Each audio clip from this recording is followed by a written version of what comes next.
Hi everyone and welcome to this week's episode of Argo 37 and beyond. Before we go around and say hello to these wonderful people around the screen, please check out our opening links, which include all the places you can find us and support us and interact with us and our community, including Twitter, YouTube, Patreon, Streamlabs, Redbubble, Discord, you name it, we've got it. Come and be a part of the community. We're very proud to announce our sponsors as well. We are sponsored by our brand new sponsor, the Deck of Many, who create animated spell cards. So go and check those out on the link there. And also Mage Hand Press, and we are playing the Mage Hand Press expansion for 5e today, Dark Matter, which enables D&D 5e play in space. If you have a fandom, a sci-fi fandom, I guarantee you'll find it in the Dark Matter book. And I believe they're working on publishing hardback copies very, very soon, so keep an eye out for that too. If you want to go and let your friends know where you are, retweet the tweet. It really helps us out. Let everyone know where you're watching, and bring your friends in, come and see the show. Let's go around and say hello to everyone. Hey, Alice, how you doing? I hear Alice has got new things going on too. Oh yeah. I have a Patreon now. I need to remember that at all. Yes, please go check out my Patreon, which launched yesterday, and we're already over halfway towards our first goal, which I'm super excited about. Also, you can find me as White Rabbit Pick on Twitter. I DM for this channel as well as play on this channel, and I'm very excited for where we left everything off last time. Let's carry on around the screen. Let's go next down to Crusade Warlords. Todd, how you doing, Todd? Hey, hi everybody. How are you?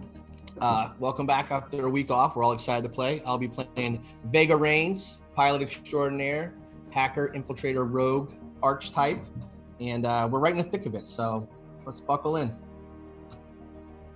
Buckle up, buckaroos. Next around we have Jess at Go GJ. JG. GJ. GG. GJ.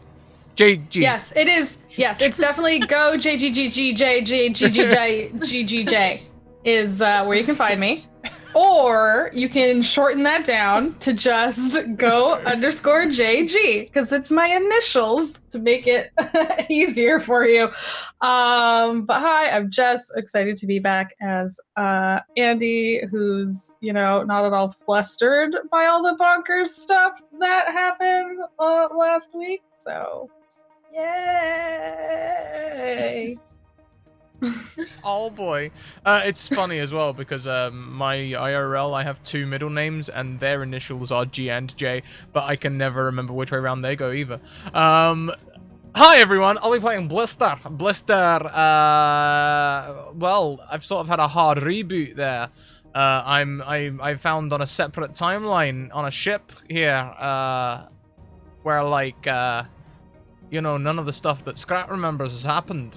So that's interesting. Hey. Okay. Perfect. So when we last left the crew, they had just left the dwarven mining ship where they were mining for material on top of this star. Argo was kitted out. I will say everyone is now level 10. In this group, so except Scrat. Except Scrat, because Scrat didn't do it. So Scrat no, is probably it's not just that. Scrat has made a list of all the spells that he needs to learn because I haven't leveled up because I've just got this freaking artifact, which essentially makes me level 10 anyway. I need to learn 20 spells and yeah, they are pretty amazing. Look, you are now the Green Lantern. I am essentially. So yeah. And as Argo got kitted out, everyone got kitted out. And as we drifted through space following a new course, an alarm sounded, and Telemachus pulled up on the bridge, and you saw a strange, very bizarre, almost very sleek black ship. It's almost reflective in space, as you only just spotted it. And she announced that they were Rothians. And that is where we'll pick up, as you are all stood on the bridge and you see this ship looming in front of the screen. And then as your vision drifts forward, you see another and another and another. And it's almost like when you look at the sky and you see more and more stars, the longer you look, you see a fleet of Rothian ships.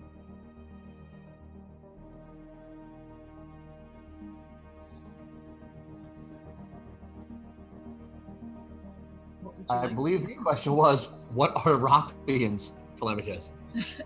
Telemachus looks mildly panicked, and she's like, I mean, it's not fully understood. They come out of the black. They're not good. Basically, they're kind of known as the blight on the universe. So this isn't great. So we shouldn't exactly invite him around for coffee then, is what I'm hearing. No, they're known for collecting people. I'm gonna jump in the pilot seat and begin Mhm. evasive. I'm gonna try to radio that mining ship. Yep. I know they're not a warship, but if there's anybody in the area, all these people are showing up and trying to steal your dark sun crystal thing. You sort of sit there and you start trying to communicate through, and you realize you're just getting static all the way jamming us. through this. And And Argo sort of comes down on a screen. It's just like, they seem to be blocking all of our communications. Are they like holding us in place or anything? Like is that? You don't seem to be held in place. You seem to have movement, but you are not able to move at like high speeds, like a warp or anything like that, because of how many there are both ahead and around. And we're not able to send out communication to them, but they're also not sending us any communication yet? They are sending you no communication whatsoever. What do they want? What, is this Telemachus? Do they, has anyone lived to tell this tale? Is there something?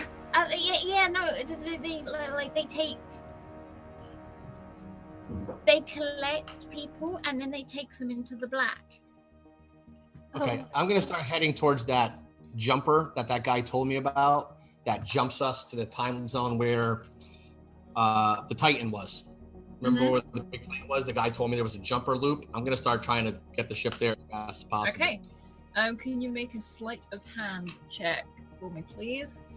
Oh, You I'd start love to move to. it. Okay.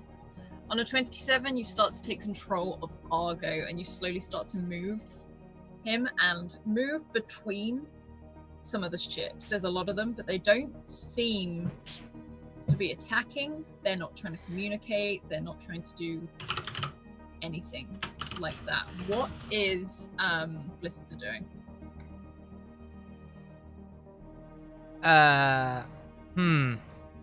It's a good question. That wasn't Blister. What's that? There I go. It's a good question. Blister, I guess, will head towards the security room. Because that's probably where all the security is. And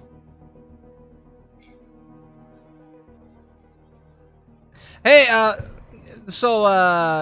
anyway, did you introduce me to yourself as Vega or Alpha 88? Vega.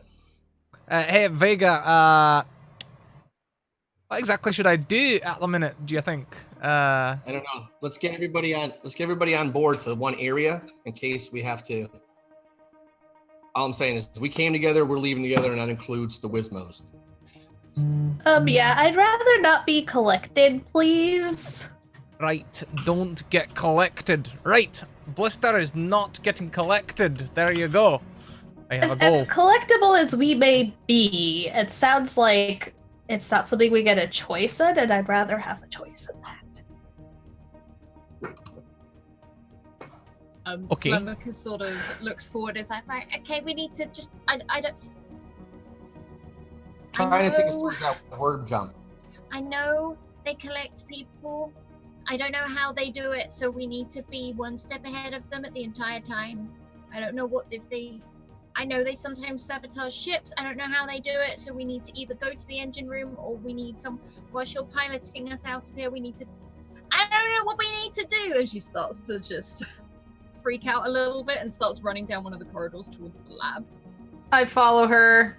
I'm Okay. like, I'm gonna go with her. I'm gonna scan everything, and she just runs, Yeah. sort of screaming it down the corridor. I literally was gonna say, is there some sort of way I could make sure My face. you're being attacked? I was gonna ask if there's some sort of way that I can like I want either biological protections on all of us or just to scan to see if there is anything like coming through the ship at us, or like I'm thinking from a like from a doctor standpoint, Yeah, what I can do. Okay. Can you, if you're gonna run a scan of the ship or something like that, do me a, you can either do a perception check or, hang on, bear with me. I'm just trying to think what else. I have one thing I would like to do, but it's not a like it's a defensive thing. So from the amazing dark matter materials, I have a spell called Antivirus, which wards all our devices. Awesome. So I want to start by doing that. So it wards the devices for 24 hours. So I just immediately, that's my first reaction. And she's just like, so Andy starts running after Telemachus is like, wait! And like does that like cartoonish skid stop, runs back and like goes over to where Vega is. And she's like, excuse me, 1 second. And she just puts her hands on all the controls and wards them with antivirus. Yeah, you see like this, almost like a static that looks like it spreads out in front of you, Vega. It's almost like a blue light runs over all the panels as this antivirus effectively protects all the front controls of the ship. Okay, you're good now. I'm gonna go with her. I'll be right back. Maybe. And Can I yes? No, you go ahead. You were gonna ask a question. No, don't worry, because I'm going to be following Telemachus and Andy. I was going to, as soon as Telemachus said that they try to hack or they can jump over, I have that detect devices, and I'm going to try to lock down all the interface and all the AI. So I'm going to can I counter hack the system so nobody from outside the ship can hack it? You, you can. And I can put all the take control of everything just on my infiltrator rig so nobody else can hack it. Yeah, you can go into the system effectively, and you've made. It's almost like you're putting an extra barrier over Argo, like on the actual engine itself. Like they cannot now breach the engine. You've got Andy giving this like antivirus basically to all of these computers in here. The engine is now sort of protected, almost like it's almost like a physical shield that appears around the core, and. Andy, Telemachus is running down the corridor towards the lab so that she can run scans to find out what the hell is going on.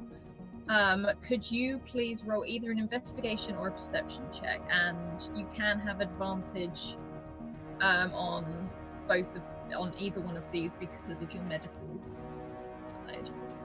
Okay. I was worried you were going to ask me to do a dex because I was running after her. I'm just always paranoid now. Okay.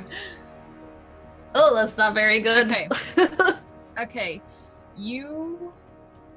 Because it's only a 12, your wrist, very much like Telemachus has handed out everyone these wrist things which show almost like a map of the ship. You are picking up life forms on your actual device, almost like your glasses. You can't see anything, but you can see it starting to register more life forms on this ship. On our ship? On your ship, other than the four of you. What? I go to the closest comm on the wall and I smack it and I'm just like, we're not alone! And Blister and Vega, you both hear this, wherever you both are on the ship. And Blister, where you are, Argo comes down on the screen. Hi, we have a slight problem. Andy is registering life forms on the ship. However, I'm picking up on something else. There seems to be some form of mechanical devices on the ship as well.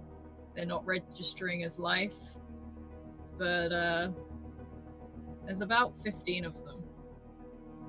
I mean, you know, don't panic or anything, Argo, will ya? It's not built into my AI. If I cause a panic, then Look, this is not the crewmates are time, but if you're likely to telling me... panic.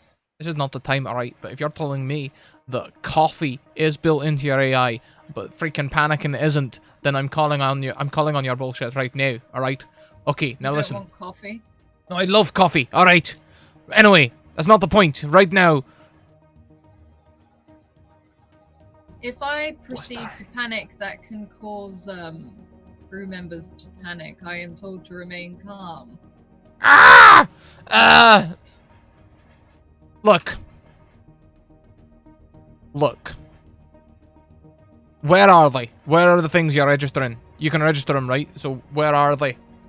Oh yes, and it's sort of like this screen pops up, and you see like Argo's head sort of shrink so that there's more room on the screen, and you see a little whiteboard pick up when he's got a stick, and he's pointing at this map of Argo, and you can see all of these red dots sort of moving around the ship as he points to each one. He's like, as you can see, there are 3 approaching the lab.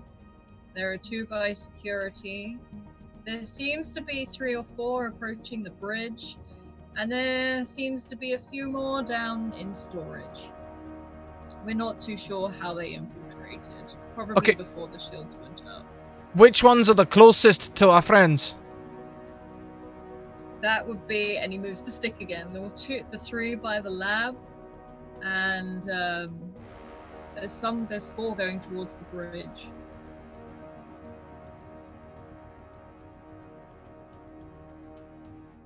Okay, I'm gonna go to the...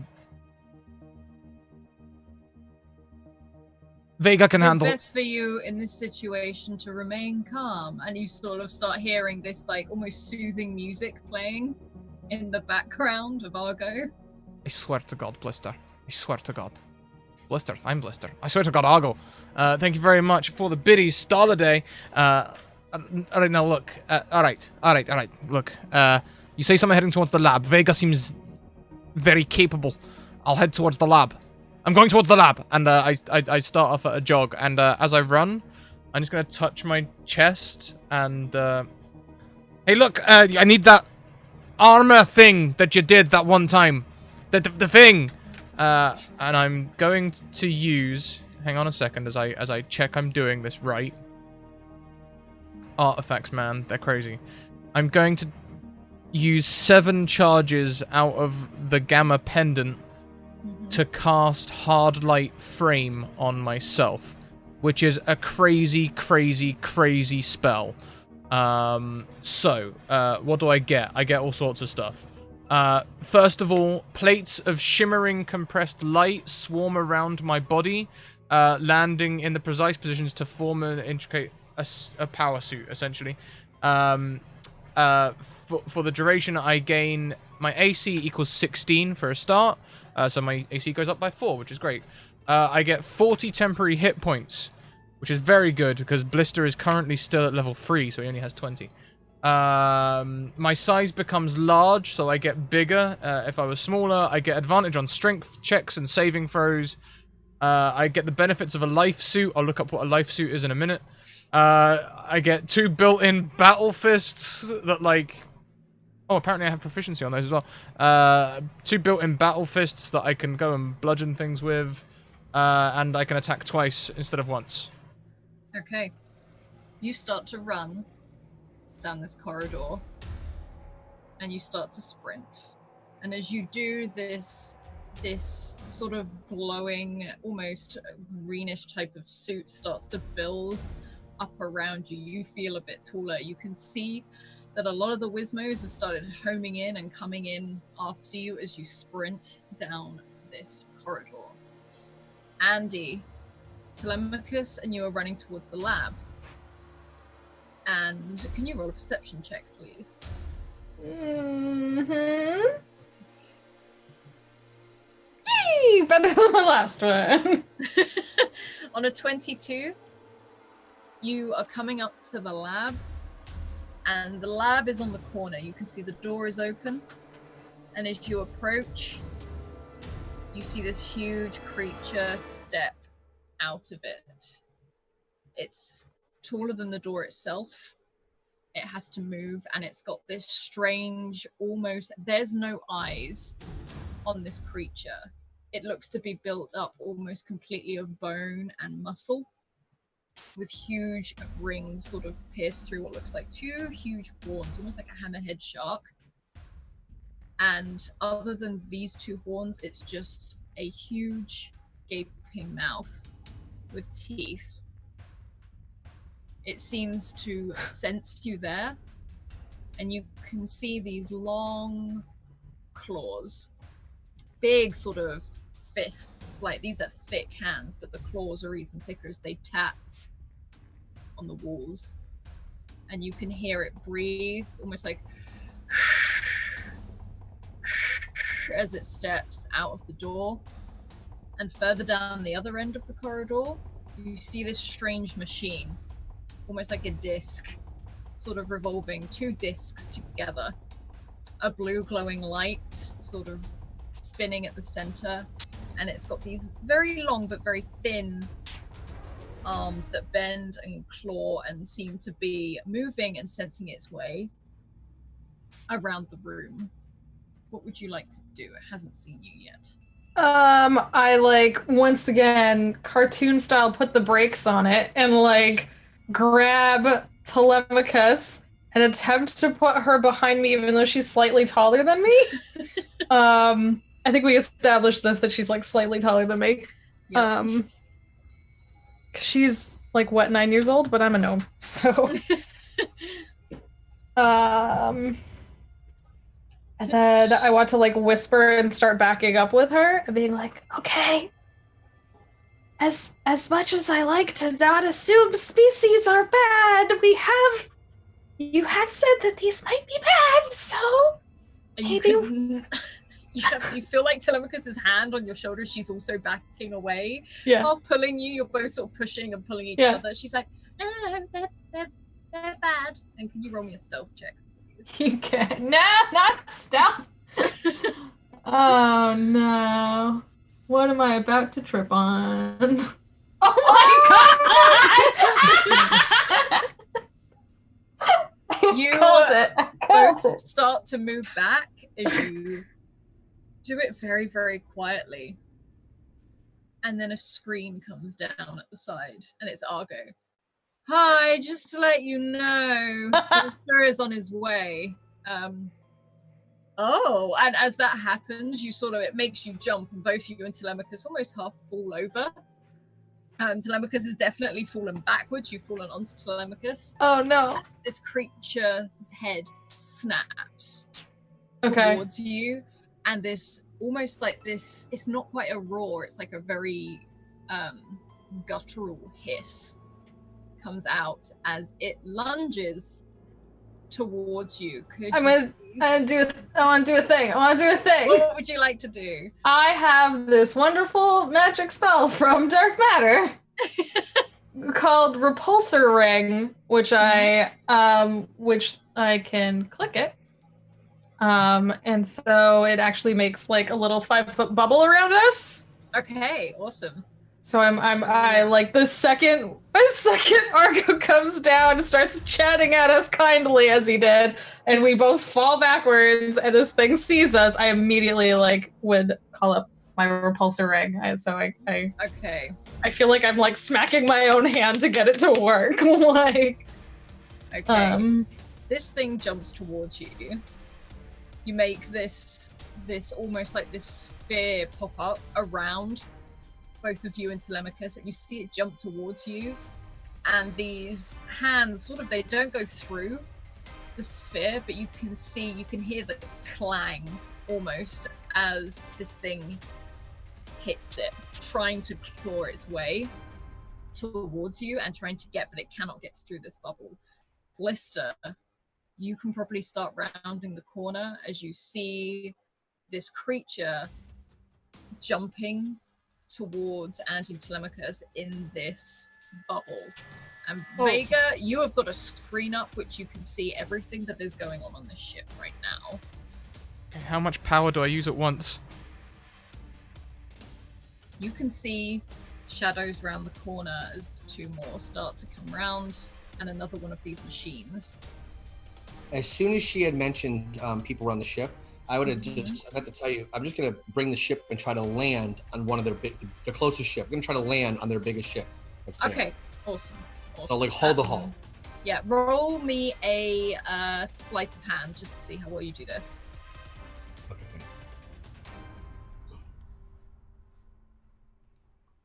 Okay, it's... I'm proficient with that.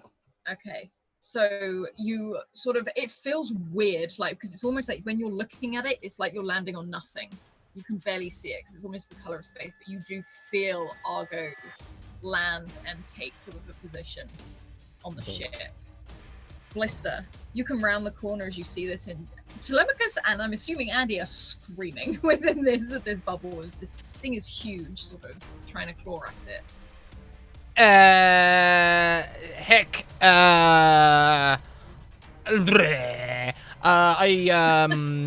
How far away are they? One of them is literally on top of Andy, which is about 10 feet away. Yeah. I feel like we look like sad hamsters in a hamster ball. Like, Just yeah, move the ball, run the ball, run the ball. Oh god, that's next turn. We're gonna try and move our hamster ball. So, like, I'm right in thinking that through Blister's eyes, this is really bad. Really, really bad. You see these huge teeth and the saliva sort of slowly dripping off them as it's now trying to bite its way into this. Oh, but they're in like a ball, so like they'll probably be all right, won't they? Yeah, why not? It'd be fine. I'm gonna run up then. I'm just gonna run up to them and I'm gonna go and grab the kitty and just hit it. Okay, roll for me, please. I'm going to use my hard light battle fists, of which I get 2 attacks. Mm-hmm. Hang on, let's get that. That's a miss there. Yes, that is. Second attack. Hey, there we go. That hits. That hits. Please take 13 bludgeoning damage. Aye, that's right, the little left hook there, the jab. Faking with the jab, got you with the left hook. Yeah, with these huge, like, you almost like armor-fueled arms and fists, you just punch straight into this creature.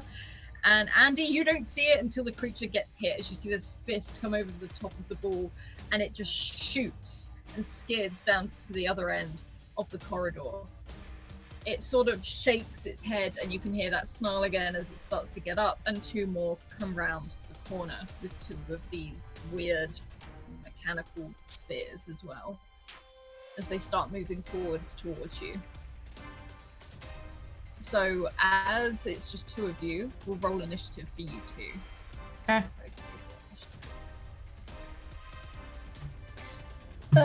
Yeah, I imagine we were literally just in our ball, like, screaming, and then this thing just got punched off, and we didn't even see how. So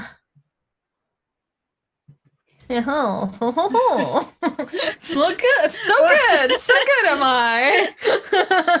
Okay, let's roll for the creature. You know, I just did stat ups, and I looked at my dex, and I was like, maybe I should invest in this dex, but nope, I did not. Okay, so Blister, it is your turn first, as you see this creature that you've just flung to the other end of the hall. You can see Telemachus and Andy in this sphere. You can also see 2 more of these creatures and 2 of these strange machines, which are making a very weird sort of a wobble, almost like a vibrating noise as they move around. Hey, now stop all that nonsense, alright? Okay, when I hit it, how badly hurt did it look? It literally gets back up and hisses at you. It looks like it's taken a hefty punch to the face, but it's like shaking it off. Or like round 1 of 12, or? Yeah, why not? Okay. Because I've got much more powerful things that I can use. I'm just cautious about burning them all within the first 15 minutes of streaming. Heck, why not? I'm going to cast Hard Light Gauntlet on it. This cast comes from this gem again. I have no control over what level I do it at. It comes out at 7th level and costs 10 charges.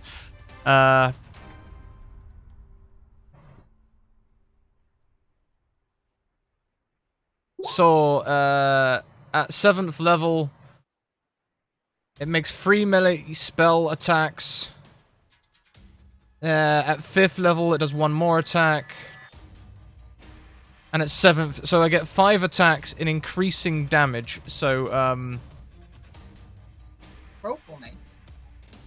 getting there. I've just thought of a way I could input this for future, but for now, am I proficient? Probably not. Charisma attack! That's a 4. Does not hit. Oh, I've actually done that wrong, because I do have a +1 spell attack bonus. Oh, okay, whatever. Second charisma attack! 7. Nope. Third attack! Are you flirting with this thing? No. 4th attack! It hits. Hey! So that hit does 4d12 damage. Ooh. Yeah, like they increase, like each hit increases in damage, so it's a crazy spell. There's 32 damage.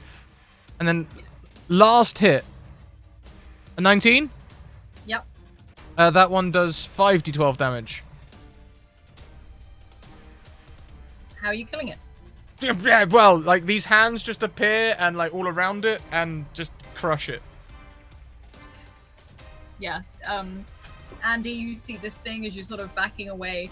These strange, almost like spectral hands come in and just pick up this thing and just start to... You can hear this horrible screeching sound, which was a bit like the hiss you heard earlier.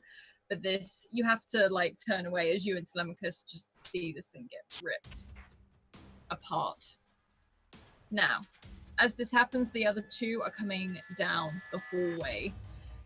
One of them lunges, Lester, seeing what's just happened to his friend. I'm assuming no.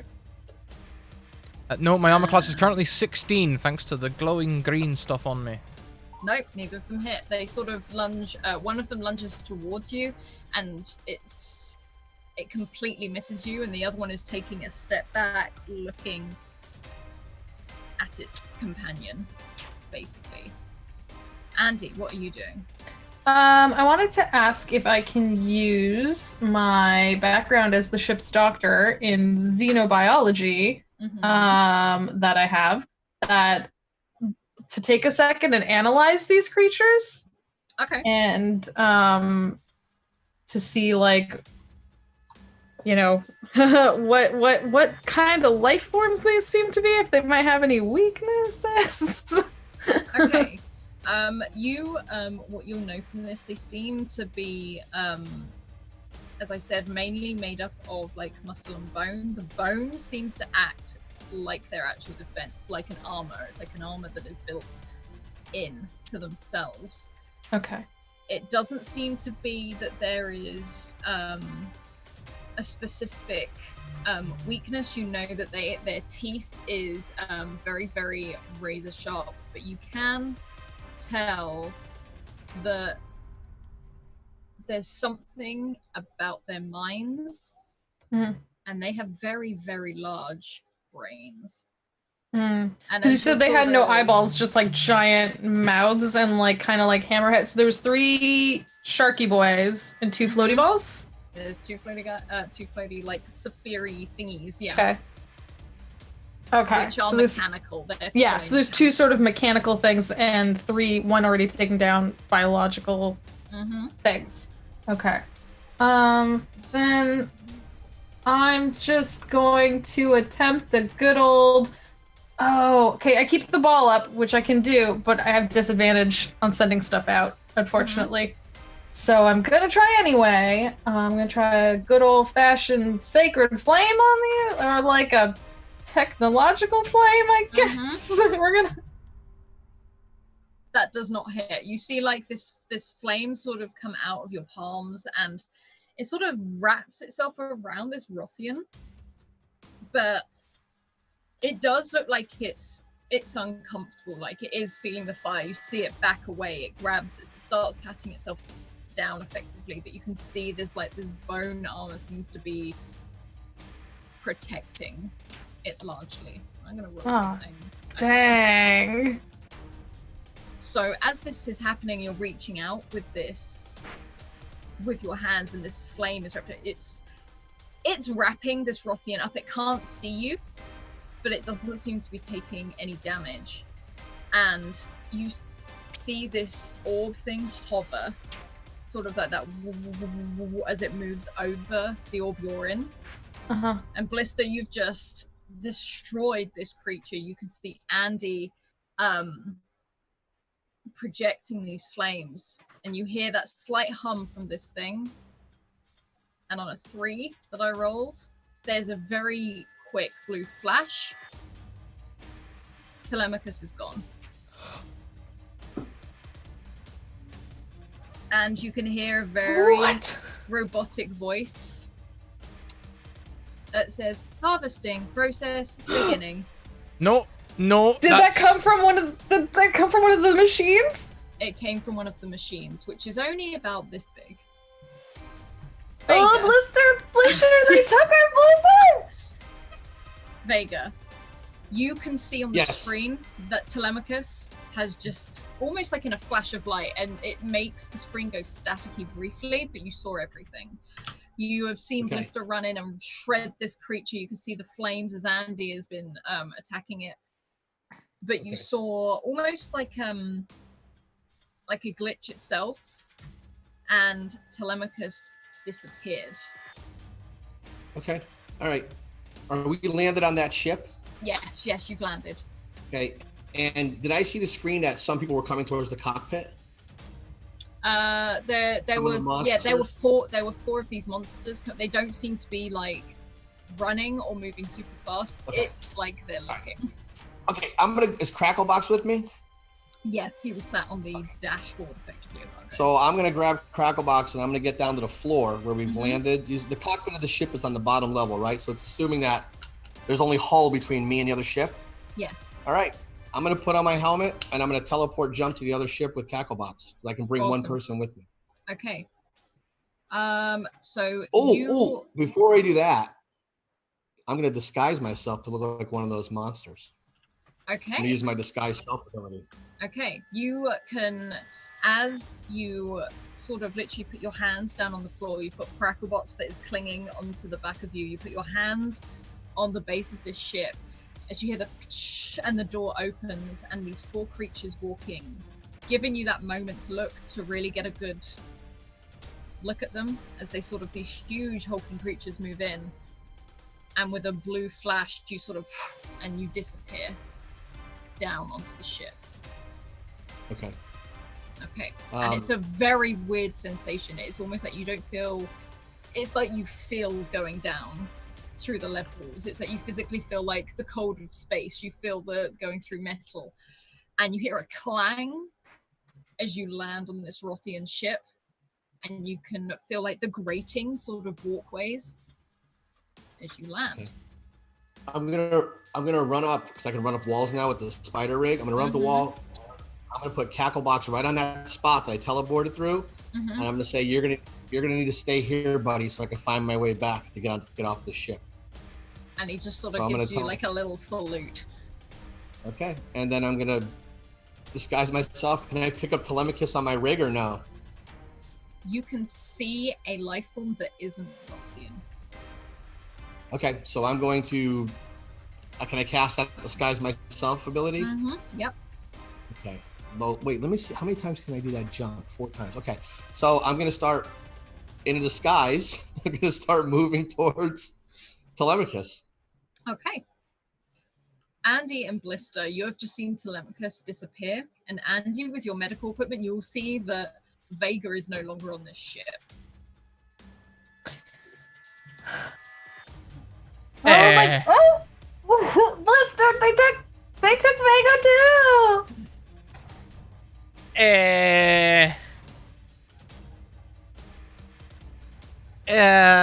What do we do? Look, I'm not. Essentially, I'm still figuring out things. Andy, look. How many ships appeared for the ruffians? There's a lot. There's a fleet here. Is there like a, I don't know, a command ship and then all fighters, or are they all? Is it like just like an armada? It's more like an armor. There don't seem to be specific fighter ships or anything like that. You can assume that every single one probably is armed, but it's not like a warship. This, what Telemachus told you, you know they collect. So there's going to have to be a lot of space on these ships. Ugh. Okay. Let's get captured. What? Well, I mean, think about it. Both our friends are gone. Argo will probably be alright, because it's Argo. They'll probably take it as one of their ships. So, Argo, go into, like, dormant mode or something. Pretend you don't have an AI. And then, you know, they'll just think it's another ship. We get captured. I mean, don't get me wrong. I've thought this plan through for exactly 2 seconds. But, I mean, I think it'll probably be alright. We'll probably find our friends. Then we can take them out from the inside. I'll turn off my amulet and do my very best to cover up the glowing. And, hey, they might make me like a gladiator or something. Maybe they have, like, I don't know, fights or something. I'm pretty good at that. I can do a shit ton of damage. You assumed a lot of things here, Blister. Yeah, I know I assumed a lot of things. Like, a lot of things. But it'll probably be alright. You see more and more of these things so as they move around, and you can hear harvest as it sort of starts moving down the corridor as you see 5 or 6 start coming through. Alright, come on, let's do it. Creatures are still there. Are you willingly being taken? Does Blister just like walk over to I like, walk up to the machine, I'll drop the hard light frame, and just be like, alright then! Okay, what is Andy doing? like blinking? Like Argo, shut down! And you just hear Do not turn on for any voice except mine. and there's no sound.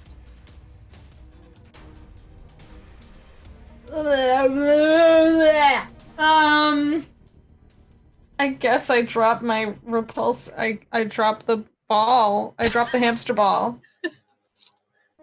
You both stand there and you just stop and you drop. And there's a weird sensation, almost like static, that it feels like you've got like that tingle through your body as there's a blue flash of light. And you feel these strange little like, they don't hurt, they seem to be like these very thin like medical like arms on this droid as you feel almost like something's picking you up. And there's a flash. Vega, you are walking through this ship.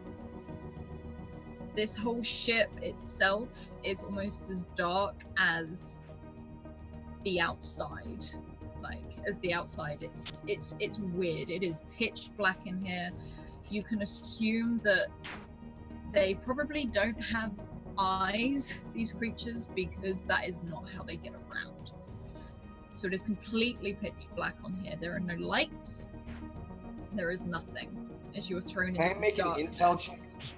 Mm-hmm. Sorry, can I make an intel check to see, based off of what I saw in the big brains and the things hovering over them, if there's some sort of hive mind to this whole situation? Yeah, sure. Okay, is that just an intel check? Yeah, do an you can do an investigation check. Okay. I'll use my advantage. Do I have an advantage? Mm-hmm. Okay, I'll use my advantage. Yes, you do. Okay.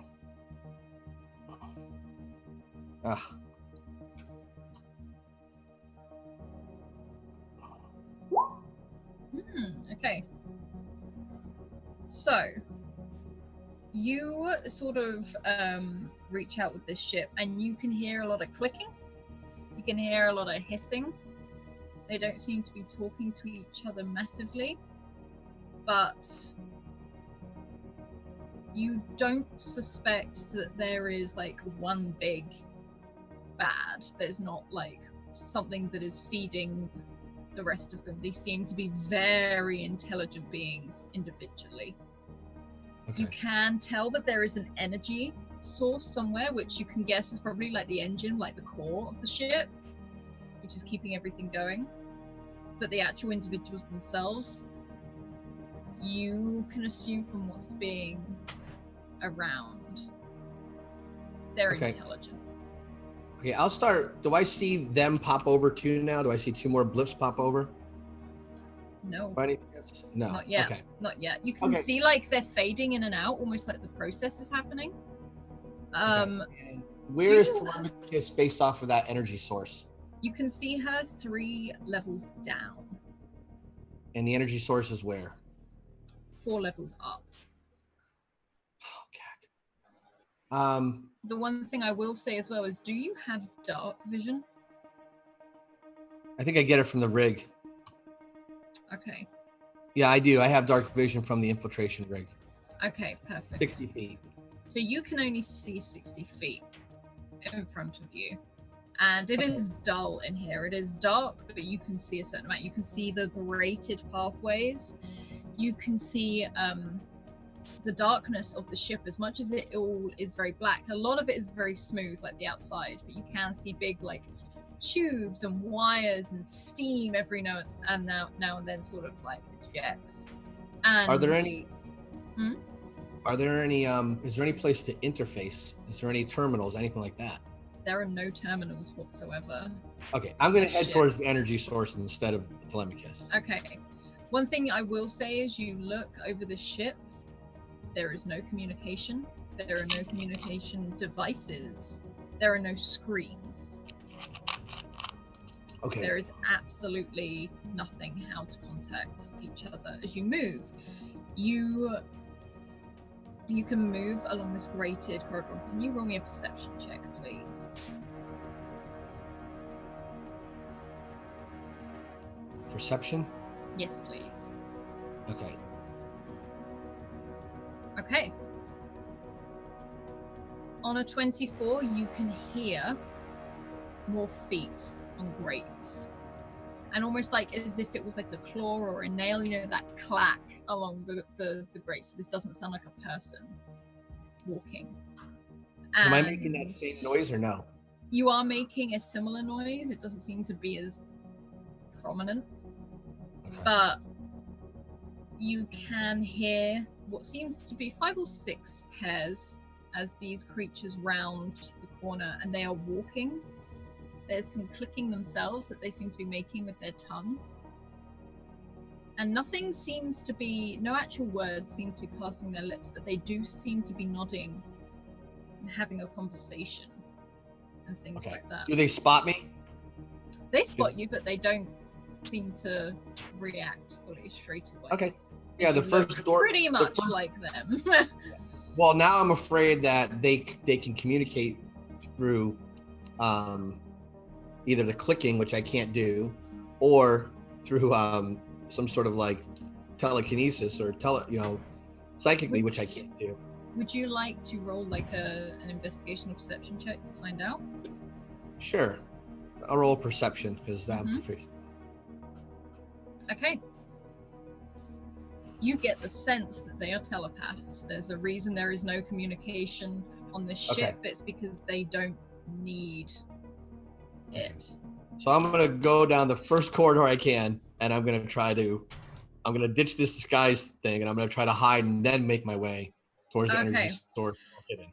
You see them walking towards you. They don't actually you have to pass them to get to the next corridor. They don't seem to really be bothered by you at all. They seem to be engrossed in this conversation effectively.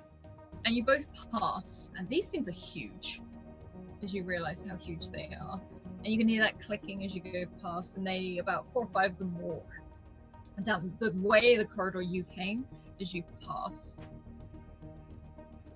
I need you to roll another perception check for me, please.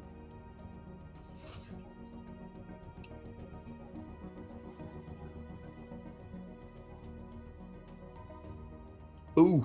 Nat 20. Okay.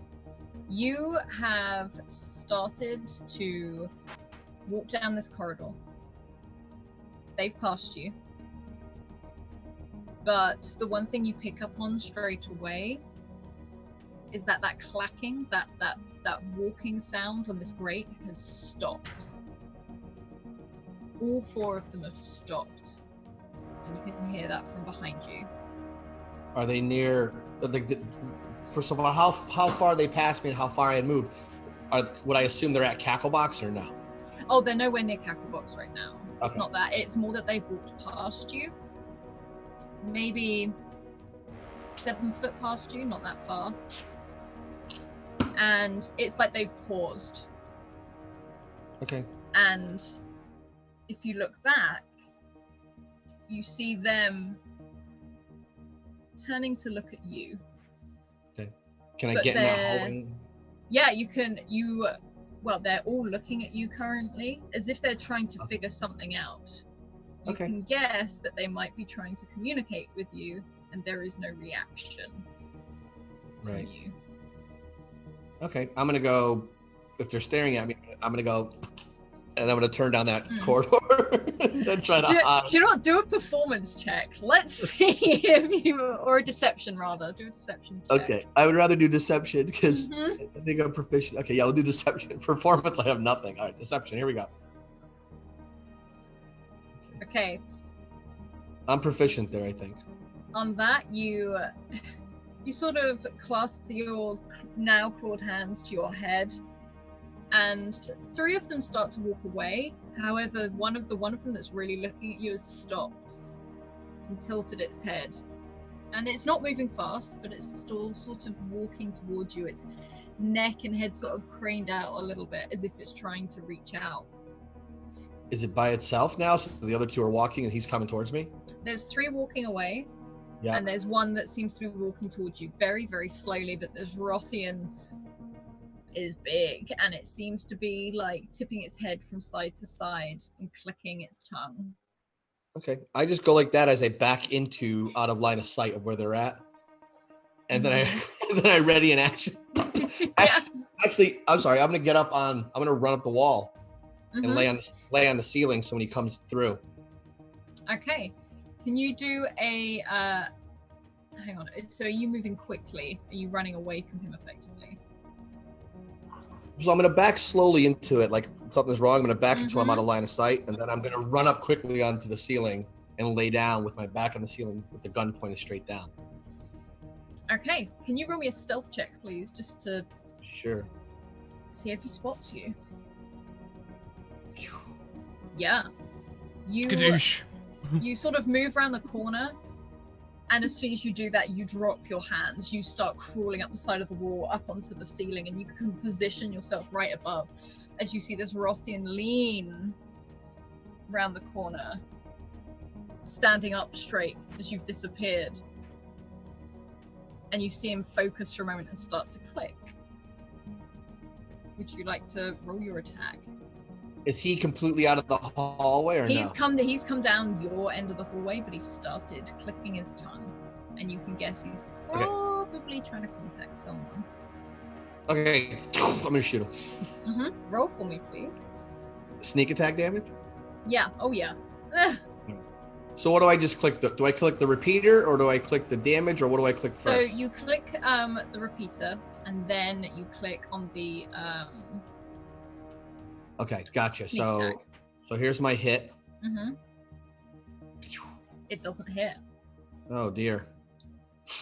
It doesn't hit. You fire off this gun. I'm so nervous.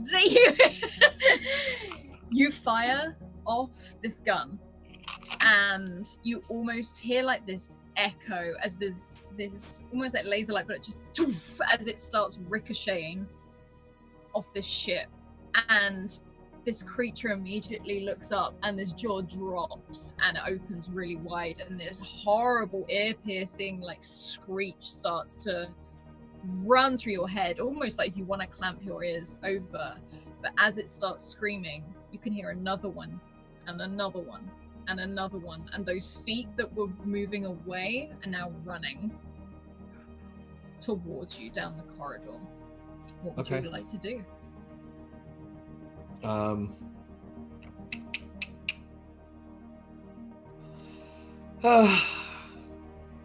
gonna teleport to the floor to the next level up. Yeah.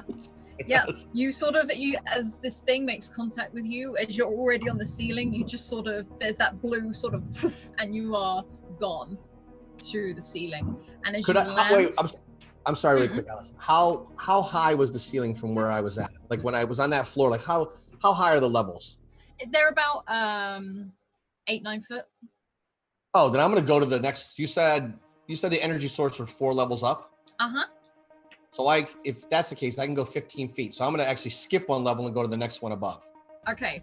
So what you do is you start off, that blue glitch happens, and you go through, you get like the split second blink of what is on the next level as you see these other corridors and this lab sort of thing at the end, and you split and you go back up again. And you seem to be in a huge room. And no one has seen you yet, but there's ruffians in here. I'm gonna try to hide. Yeah, somewhere. roll a stealth for me, please. Okay. Oh man, this is frying pan at the fire, huh? Okay, here we go. Yeah. Okay. You manage to you find it's almost like you find part of the wall. As much as this is a big room, there's corners, there's walls to it. You can see that this is almost like on the outer bit of the corridor, and you manage to slip round the side, just out of sight. Andy and Blister, you have this weird sensation. This very, very weird sensation as you appear in this ship. Do either of you have dark vision? Okay, you've got dark vision. I'm pretty sure I do. I'm pretty sure as a gnome you do. And I'm a space gnome specifically. Exactly, so from the dark matter stuff, so I'm pretty Blister, sure. I don't think you do. I'm just checking. It doesn't. No, I don't have. No. Okay, so Blister, when you sort of wake up from this, you're in complete darkness. You see absolutely nothing. You can feel that you're on a cold floor. And you can't, it's like reaching out in darkness. You can't actually see anything at all. You don't see any lights. You don't see any blinking, like buttons, anything. And Andy, as you do, you appear in this room and you feel that cold floor. Now, how far can you see? 60 feet, I think. 60 feet, okay. Unless it's... So you see this blank room that you're in. Okay. You see a glass sheet in front of you. It's almost like you're in a big glass box. You can see these big, almost like filters on the side, which you can probably guess it's letting air in. And to the left of you, you see another glass box attached to you with Blister in it, and he doesn't seem to be able to see you. Can I knock on the wall? Oh, yeah, Blister, you can hear Andy, and you can hear that a bang on glass. Blister, Andy, hey, I can't see you. I know it's really dark in here, but I'm right next to you. We're in these weird glass boxes. Hang on a minute. How do I know it's you? I think you did a dumb plan and I went along with it, and I'm not sure why.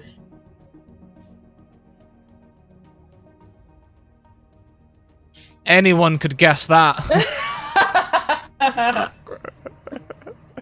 What should we do? I just see it's just me and you. Why did I agree to get captured with you? Why? Alright, what can you see? I can't tell you right now because my eyeballs just went away for a second, but, I just, sorry. We're in these boxes, and it's dark, and there's holes in them so we can breathe, and I don't know, from what I saw of those creatures, they didn't really have eyeballs, so they probably don't need light like we do. They could probably, like, see in other ways, I guess. So this is gonna probably be a problem throughout the whole ship, so, you know, if you got magic that can fix this, you might want to use it. When you say fix, I mean, what exactly? I can break stuff real easy. I don't know, you're the one with the glowing thing in your chest. Yeah, that It- mostly it- creates, like, light, you know, so I could light up Well, the area so we could see yeah? around. Are there any guards in here? Not that I can see, but I will take another look and tell you in 1 second. Oh, hi! Do I see any guards around here from what I can see? You can't see any guards as in like Rothians. You can see some of those droid type things that brought you here, but they seem, you can probably guess the way they're working, that they're medical droids. Okay.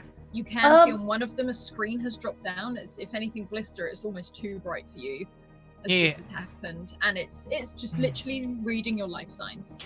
I'm just gonna touch my cap and is there a should I do it? Should I light up the area?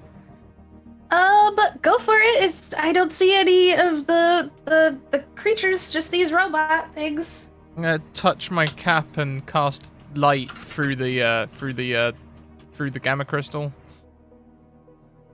Yeah. As you so this is coming out from your chest. No, the power comes from my chest, but essentially, I guess just like green light. My hat glows green, like. Yeah, you can like now see. You didn't just strip in order to like light up this room in a flash of flashing. Yeah.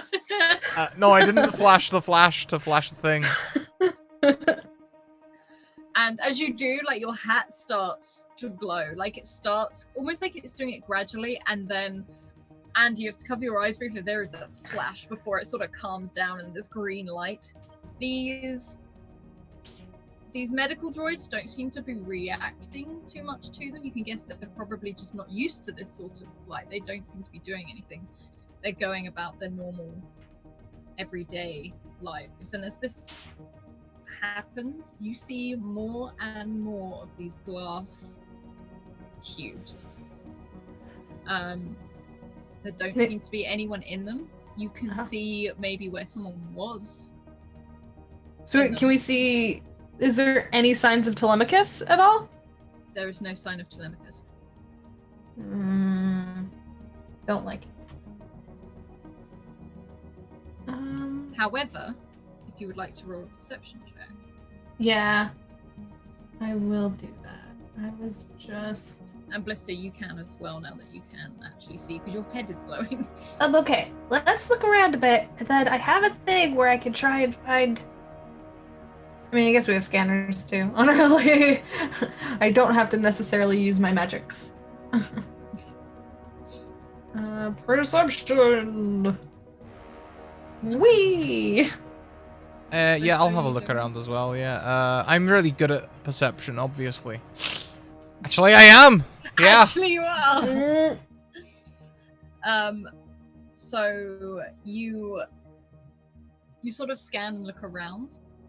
Andy, you don't see anything of Telemachus's, but you do see that there's 3 or 4 droids in this room, and you can see a door, which looks like a automatic door that's closed. You can also pick up life forms on here. You can register where it looks like probably Telemachus and Vega is as well. However, Blister, as you scan, your eyes stop and rest and look in one of the cubes, where a hat very much like yours has been dropped on the floor. Alright. This cube. What's it made of? Glass. It looks to be like a reinforced glass.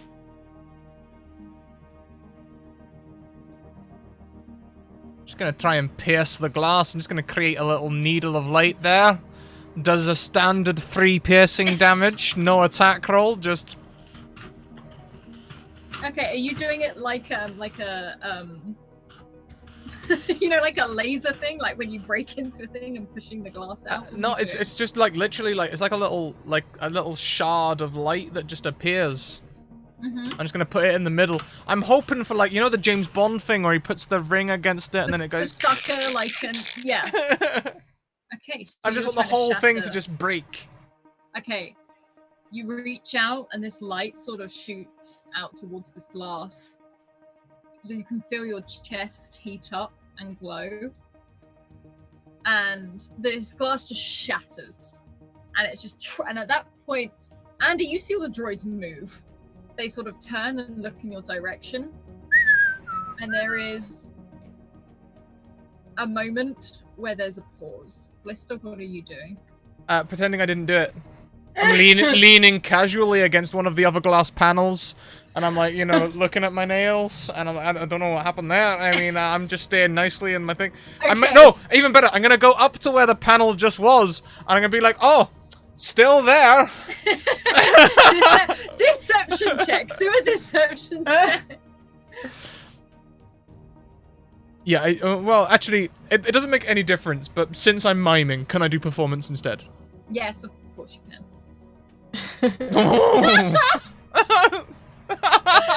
And do you see, like, as you've got this horror sort of like enter you, as you see these 3 or 4 droids turn and look at Blister, and he starts miming in this, and he does it very well as they seem to just turn around. She's like, are they really gonna? Yep, they just believe that. Okay, well, all right. Impressive. Good job. Good. Honestly, I panicked, but it seems to have worked. I mean, you have at least 1% Bard in there somewhere, don't you? So, like... I do, yeah. I still have a -1 on performance, but yes, I do have some Bard in there. What would you like to do now that you're in there and these things have turned around? Right, if they've turned around... Hmm. Hey, Andy. Yeah. Do you have any, like, magic that, like, breaks technology? I'm thinking about it right now as we speak. I'm totally, I think I used most of the good stuff I already have. I can... Nope, I don't think so. I can send a message to Telemachus or, Vega. You know, if you die, I can try and bring you back. That's mostly what I can do. Alright. But preferably don't die. Okay. I can create, like, problems. I can... Do any of them have weapons, Alice? These look purely like medical droids. You can see it's these big discs, and you can see almost like these long, like, very, like, spindly arms, almost like they'd be used for very... Okay, Alice. You can sweet talk me all you like. I've been to the dentist. Do any of their things look like weapons? It could be like a little drill, but that's about it. Ooh. These don't Alright. count as creatures, right? No, they're Okay. like, they're proper like droids and machines. Drat. Okay. Okay, okay, I just want to overload all of their senses. I'm going to use my technical difficulties, alright? On one of the ones, probably... Right, Andy. Yes. Should I create difficulties near us, create difficulties near Telemachus, or over that way and see if the droids sort of go, oh no, look, this one's having problems. Maybe we can all go and prepare itself. Ooh. I mean, I could message Telemachus and let her know that's gonna happen so that maybe when you do it, she has a chance of escaping. She's very wily, I've noticed. You know Telemachus isn't on this level. She's not in here. You've just found her cat. If you do it near us, they're just gonna come and look at us, and then unless we have a thing, maybe Are we both? Blister's gotten out of his box, but I'm still in my box, right? You're literally watching him Yeah. from your box. Yeah, as I'm still he's in my box. mining. Okay, if you distract them far away, then you could go away, but I'm still stuck in here. This is not me pretending. Like hitting on the box. Do you want me to break your glass too? Yeah, that might be good. Unless, Do we still have all our stuff on us? Do I have like weapons and stuff? Yeah, you do still have it. It seems to be that you've come straight in here. And that's could weird. you all make a perception? Well, no, actually, Andy, could you make me a perception check, please? Yes. And on the count of 3, sneeze. God damn it! I'm so bad at that. You look up at the ceiling and see absolutely nothing wrong or dangerous at all. No, we're fine. This is fine. This is Okay, yeah. That's definitely okay. Huh? 2? That's the wrong spell. That's the wrong spell. It's that one. It's that one. The hard light needle. The hard light needle. Like the glass shatters at the same time that Andy sneezes. Just. Boop. Yeah, as it happened, Andy, you see this glass just shatter. And again, these droids look around. Pretend to be against the glass. I attempt to lean in a way that makes it look like I'm leaning against the glass. I'm like, whoa. Performance or deception check. Damn it! Why are you? Oh, this is not gonna go well. I can go. No, I fall. As this happens, they sort of move, and you hear them bleep and whir, Oh no! and suddenly a red light goes off, and an alarm Oh no! starts to sound. Oh, can I make the alarm malfunction? You go for it. Yeah. The technical difficulties. The alarm jams. As this alarm goes off, you can hear as it sort of fades out, and then there's a bang somewhere, and these droids start coming towards you. They've got these weird, very long, gangly, metal limbs out, and they seem to be having these little pincers, teeny tiny pincers pointed at you as they start floating towards you. No. Don't. I mean, I have my repeater on me.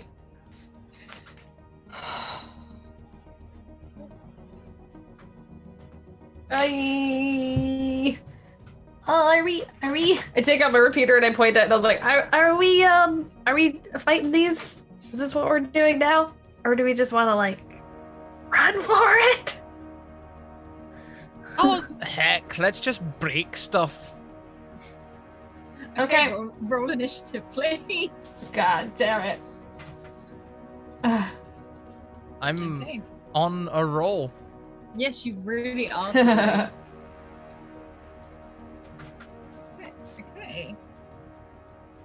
Let's have a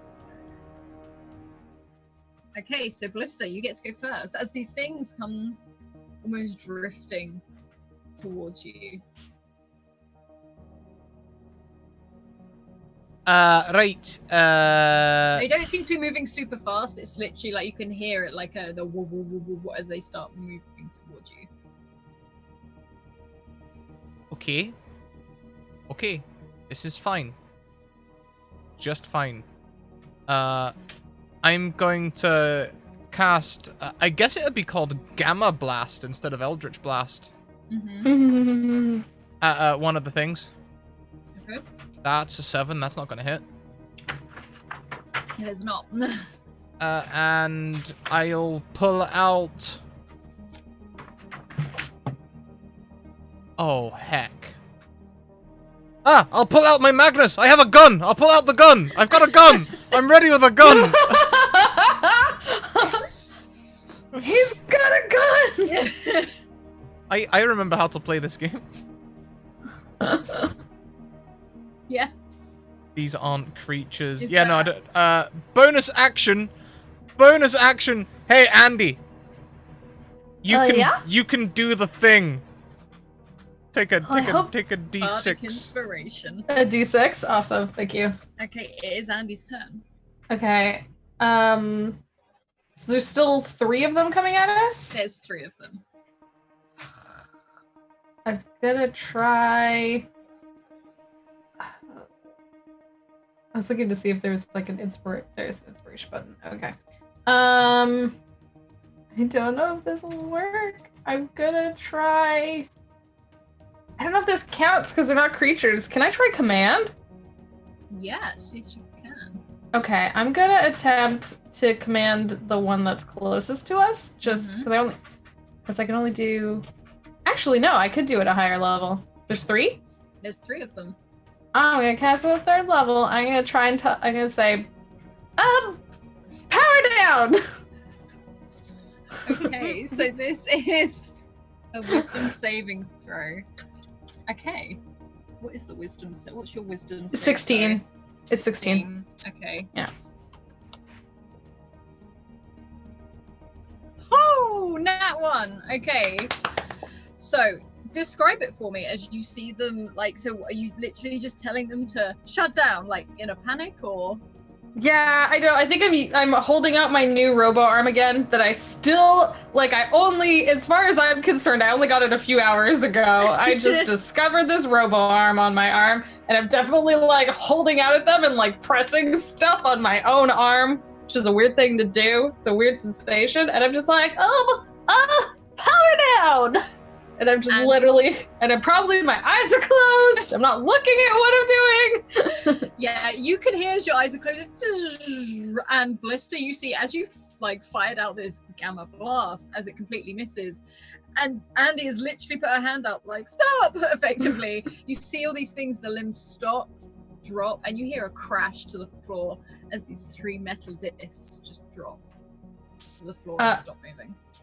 Andy opens her eyes and blinks and goes like, Oh shoot, I'm not gonna know how to replicate that. I don't know what I did.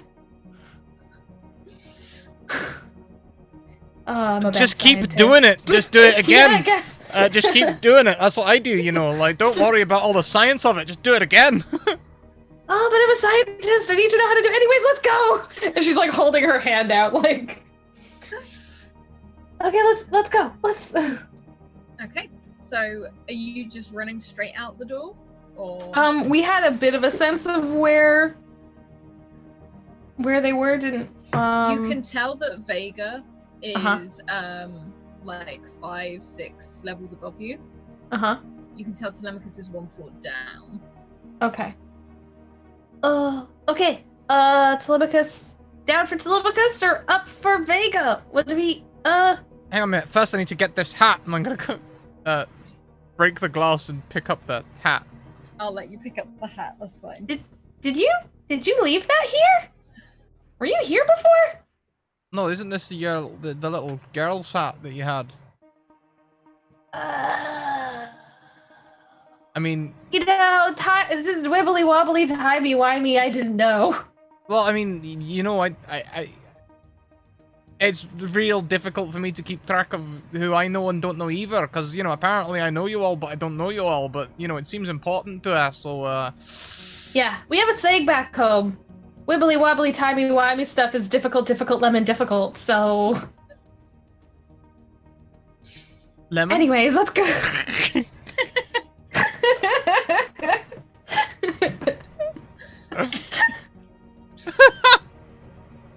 Alright, let's go! Yeah.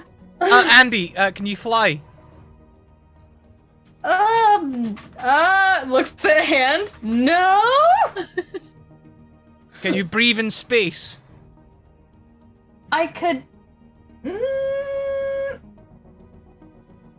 I don't think I have. Well, I could make myself breathe in one spot, but then when you move me out of that spot, then I'll die. Alright, let's go the slow way then. Okay, so are you both just walking straight out into this corridor, or? Can we do the comedic thing where like Andy pokes her head down and then Blister like a foot above pokes his head around the corner? Yeah, both roll a perception check for me. Oh. Oh, nice. I don't know where these Nice. rolls are coming from. I haven't rolled below an 18 for like 4 or 5 you rolls. never do this. Andy, you sort of look, you sort of poke like your head out. There's just the top of your head as you look. You can see this grated corridor, some steam and some wires coming out. There is a very soft green glow down this corridor, mainly due to Blister's hat. But you can see a Rothian down one end. On a nat 20 Blister, you can see the Rothian, but you can see just off to the side before it seems like this Rothian seems to be patrolling up and down another corridor, and you can see what looks to be almost like an elevator down. Okay, I'm gonna try a thing. Okay. Okay. Unless you have a plan. Break stuff, Please head say- down. No, okay, forget it. I'll do my thing. Since we are now super skilled, I have my channel divinity from level 6 is read thoughts. And I want to attempt to read the closest Rathian. Are they within 60 feet? Yes. Okay. Then I want to attempt to read their thoughts. Okay. They can make a wisdom saving throw to avoid me, though. Okay. What is the wisdom save? Was that 16 again? I assume it's 16 because it doesn't specify in here. Okay, then I'll be at 3. Gosh, I'm rolling awful today. So you sort of squint and reach out as you try and read this Rothian's thoughts, and it seems to be repeating, almost like it's making it like it's running through a list on what it's supposed to be doing. And you can hear it talk about patrolling the area. You can hear about it when it's time to changeovers are. You can hear it talking about a lab below this level that it must guard its route. And you can also see it pause for a moment, and it says 4 minutes till jump speed to the black. Oh, don't like that. Okay. I look up at Blister, like literally like that. Okay. So, that dude is thinking about a lab. I assume it's the lab that Telemachus is in, and also he's thinking about the fact that they're gonna jump into this to deep space in 4 minutes. So we better hurry up. And then so it says at level 6 you can use your channel divinity to read a creature's thoughts. You can also use your access to the creature's mind to command it. So I just want to mildly suggest that he stay in the other direction for a little longer than his normal rotation.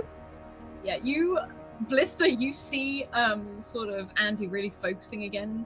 You see this Rothian almost sort of go as if it hears something and walks down the other end of the corridor. Okay, now let's go. Let's go. Hey, Andy. Yeah, I like grab your hand and I'm like attempting to pull you, and I'm like, yeah, what? Yeah, I'll come along. Why don't we split up? Why don't you go and get Telemachus and Vega? I'll head over to the warp engine and break it. 'Cause that's scary. Why do you want to split up? Because I want to break the warp engine. Okay, fine, but if me and Telemachus don't make it out of this, I'm haunting you from space death. Do you have any telecommunications devices? Do I have a way that, like, do I have anything on me that I could make us be able to talk on this ship, or is there something in the way of that? As long as you've got a speaker, I'll be able to talk to you. You won't be able to talk to Blister, Andy, but Blister will be able to Talk to me? message Okay. you. I have you have your magic where you can talk out, so I can hear that, and I do have a thing, a Not magic, a technology, because that's how we flavor this. You also know that Vega is not in the same place as Telemachus. Yeah. So wait, if I go after Telemachus and you go after the I guess then we meet up. You break stuff. I get Telemachus. We meet back here. Go up and get Vega. Something like that. Something like that. Or I guess I could try and meet you where you are. I will say Vega was headed towards the engine room. Okay, good. Is that something we saw when we saw like bleeping, like bleep? You can see it when you can. Yeah, you can see. Yeah, look. Okay. Vega's Okay, bleeping towards the thing. I'll probably see him there. It'll be fine. Okay, if we don't meet you there, come and save us, please. Right. Okay, good. Okay, I feel better now. All right, fine. Let's go. Fine. Bye. Whatever. Yeah, you watch. Just abandon me in a spaceship, whatever. You just see this little space gnome like strut off towards. I've got a you. great idea. Seriously, I was holding your hand and I like throw it down and I'm like, whatever. Yeah, like march off. I've got this. Super March mad. away. I've got this great idea to get captured on an alien spaceship. I'm bored now. You're on your own. God damn it. You literally. Yeah, she is muttering and she goes like, He made me get on this stupid ship with him, and now he's leaving me here, and I don't know what to do. And you hear this Blister all the way into the elevator as this gnome storms off. And Blister, you can head in the opposite direction and run. Yeah, I'll. Over. I'm sorry, go on. Yeah, I'll run. Okay. Vega, you're in this room. You're well hidden. You can see Rothians. They don't seem to be in any. They don't seem to be aware of you. You can see almost like these huge computers in this room, and they are reaching out. Some of them have their hands down on like the platforms and things, and they seem to be, there's no screens, but they seem to be reading information from it. Okay. And that seems to be what's distracting them. You can also see through on the other side of the room, there's almost like a doorway, and you see a huge red glow coming from that room. You can't see what it is from this angle, but there is a huge red glow. Okay. And what are the doorways out of the room? Other than There is the one that you are effectively stood in because you're almost around the corner, so you can go the other direction. And you can see a corridor down that way. There don't seem to be any Rothians that way. There's Rothians definitely in this room, but as I said, they don't seem to be really moving too much or anything like that. You can see like some levers and things like that. You can guess maybe part of it's to steer the ship, maybe not steer the ship, but instigate some things that happen on here. Okay. When the alarm went off for a second, did anything in this room go off? When they were downstairs and the mechanical thing set off the alarm before it shut down, did anything trigger these guys to be aware of that? They sort of, you can see that there was a slight blip for a second, like an alarm went off, but it was like a like it just went on and off very, very quickly. So, and you could see some of them sort of went alert, and then they went back to what they were doing because the alarm did not continue. But Okay, you can now read Andy and Blister on this ship. Okay. At this point, I'm going to try to lock in with the interface of the ship there, since they're on something. Okay. I looked at that hacker thing, and I don't need an interface rig, and I don't need an interface. As long as I have one or the other, I can do it as an action. Mm-hmm. And the ship has mechanical properties on it, so I'm going to try to hack into the ship and get a Okay, better. roll a sleight of hand for me just to see how much you. Now, because I'm proficient, I already have advantage on that. Yes. All right, so I don't have to burn an advantage. Okay, here we go. Boop. All right, I'll take that. What is it you're trying to do to this ship? Trying to understand how it works. I still believe something's telling them to do stuff. Something's communicating with them. So I'm trying to lock into it and just get a better understanding of how this ship operates if I can. Okay, so as you're sort of hacking into this, you're reading up lots of different things. A lot of things that you don't necessarily understand, more that you're normally dealing with electrics and the mechanics of things like that. And you are reading that these creatures are telepaths. You're seeing how efficient this ship is. and you actually get an image of the entire fleet. And the bizarre thing is here is the reason you've been struggling to hack it fully is that this ship is not mechanical. It's alive.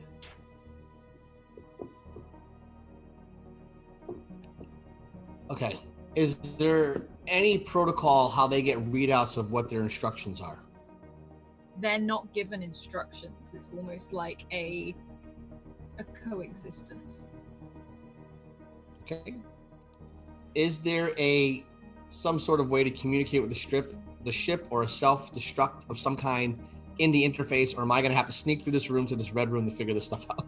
The ship itself, it doesn't seem to have a self-destruct because of its bio side of it.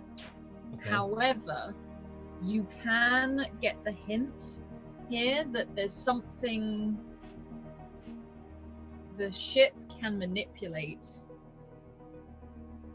reality. Okay. So effectively, there's nothing I can do from this spot right here. There's no way to communicate. There's no way to eject these people in outer space, give them a different thing, blow the ship up, or turn the ship's fires, turn the ship's guns on and start having it shoot at another ship, shut down its hyperdrive. Nothing I can do from this. This is not mechanical. Right. It's got mechanical elements to it. Right. Which is I have to go steering it. I have to go to the red glow. Yeah, I have to go to the red glow. I get it. All right. How many of them were in the room? There's about 6 of them, but they all have their backs to you because they're all monitoring these things. So you can effectively, if you want to, try stealth. Is there? Well, it's either that or turn the alarm on again and see it. But they didn't. Did they even pay attention to the alarm, or is it safe to assume that they were staying here no matter what? It's more that the alarm went off so quickly and turned off again, which is because Blister shut it down very quickly. They sort of, you don't know, but you could probably guess they thought of it as like a faulty thing going off. Okay, can I reinstitute that red light alarm? You can. So that's what I will try to do first from my rig, just to see what their response is, and then I'll be ready to shut it off if I can. Okay. But I don't want the ship to go into lockdown either. One thing I will say, there are 2 exits from this room, one towards the red glow and one where you are. Okay, so I'm going to walk up the wall onto the ceiling again and lay with my back to the ceiling. Mm-hmm. I'm going to try to stealth, if I could. Yeah, roll me stealth. Try to hide the shadow up there. Mm-hmm. All right. Yep, you managed to. You basically find a corner where you can press yourself up against the ceiling. And you set this alarm off, and this red light goes off, and this very high, almost, it's a much higher level of alarm, like almost a screechy, almost so that they can hear it, and you can see some of them duck. They look in the different directions first, almost trying to sense something, and when it doesn't stop, they all start filing out, and they walk underneath where you are. They seem to be moving pretty quick, like a fast walk, but they all seem to be heading off and leaving. You can see a couple of them seem to be taking these boxes with these things being put in them as they leave.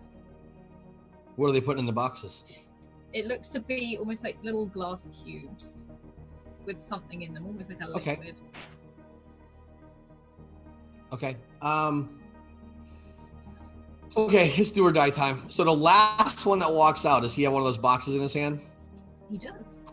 Okay. And as they're funneling out, they're not really paying attention to the person behind them. They're kind of moving. No, they're leaving. They are moving. Unless there's something so that brings their attention, then yeah. Sure. So when the last one walks out, I'm going to stand up on the ceiling, almost effectively to be behind it, and I'm going to try to shank it in the back of the head. Okay. Roll me a sleight of hand rather than an actual attack. Let's see. I'm proficient there. Mm-hmm.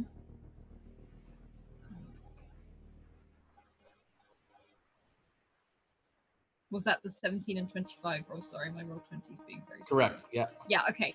So you manage to sort of drop down, almost moving yourself down the wall as you do this.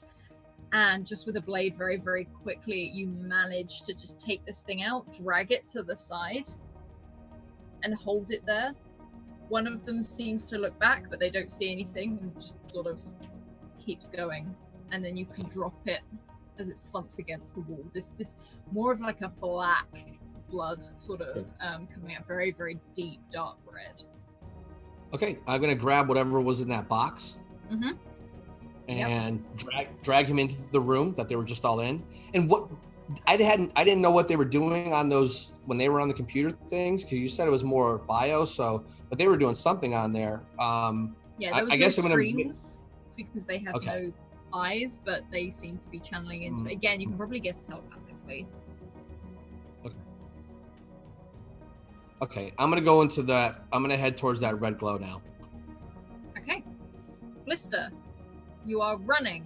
You're running fast, and you hear an alarm go off a few levels above you. You can see that you can see ahead of you there are what look to be almost like servicing ladders that go all the way up, but there's also elevators which seem to be the main way. But you can see that they seem to be moving down towards your level, as in someone is coming towards you. Hang on a minute. Do I still have the thing? Can I see where Vega is? Is Vega heading towards me? Not yet. You're not on the same level yet. I mean, the elevators are moving towards me. I can see from the scanner that it's not Vega. It's definitely not Vega. Right. You can see Vega moving along one of the other sides up above you. Since I don't need to spend like any actions or anything to fly, of course I'm flying because that's fun. And I'm heading straight for the maintenance stairs. Okay. This is more like a maintenance ladder.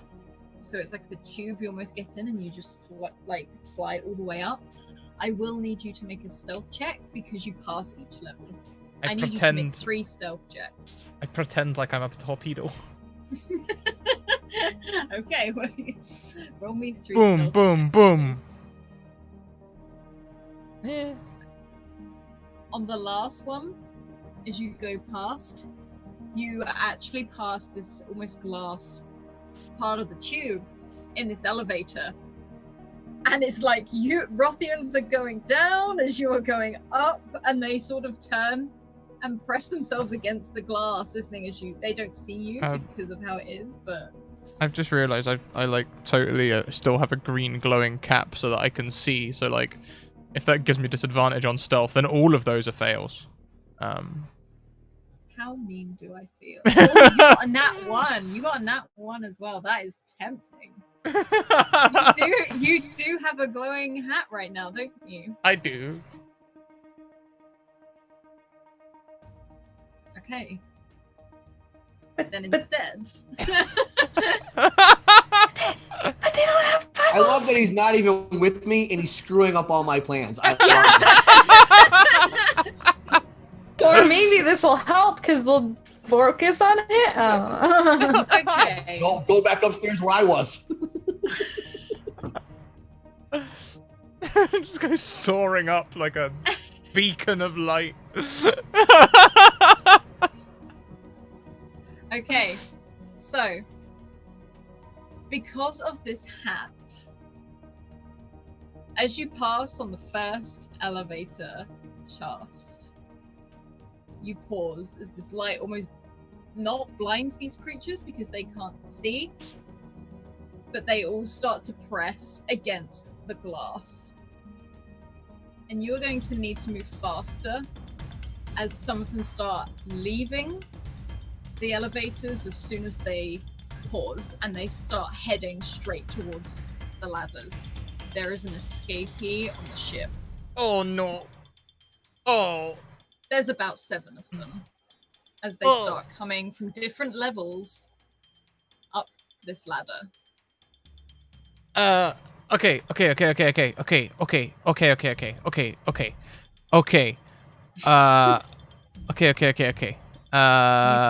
you roll me a perception check, please? No, I can't. Okay, then I'm sure you're fine.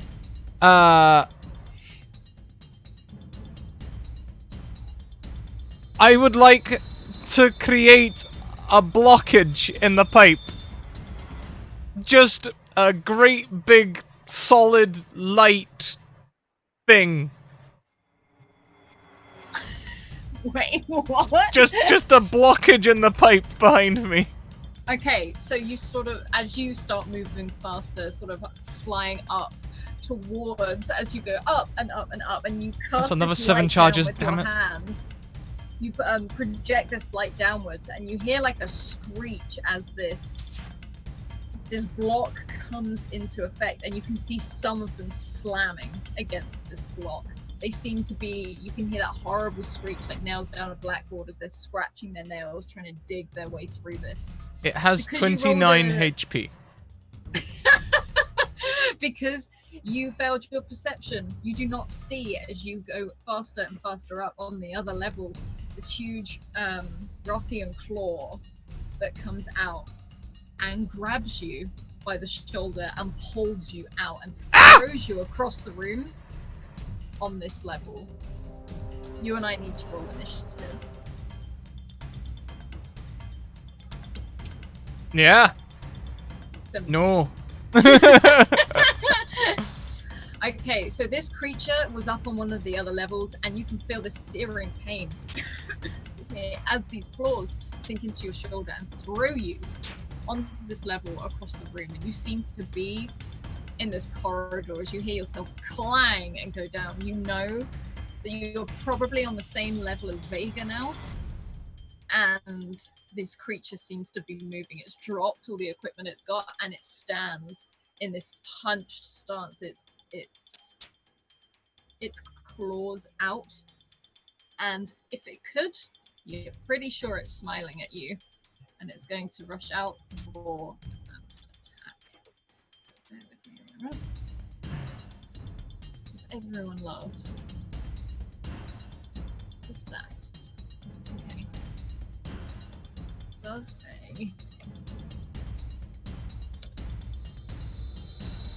nat 20. Okay.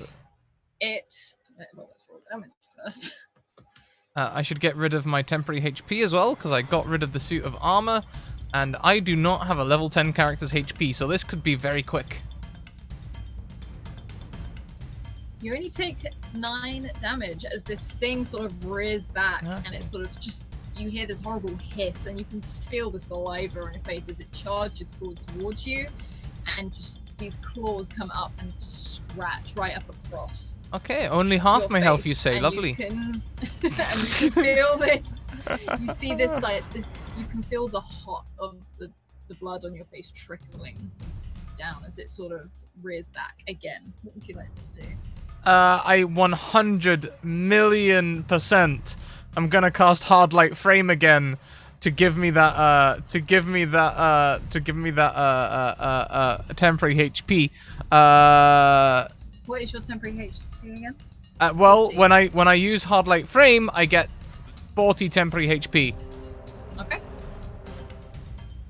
And that's my action. Bonus action, I'm going to create the thing. What's it called? You know, the thing. The thing that clerics do. Glass bottle!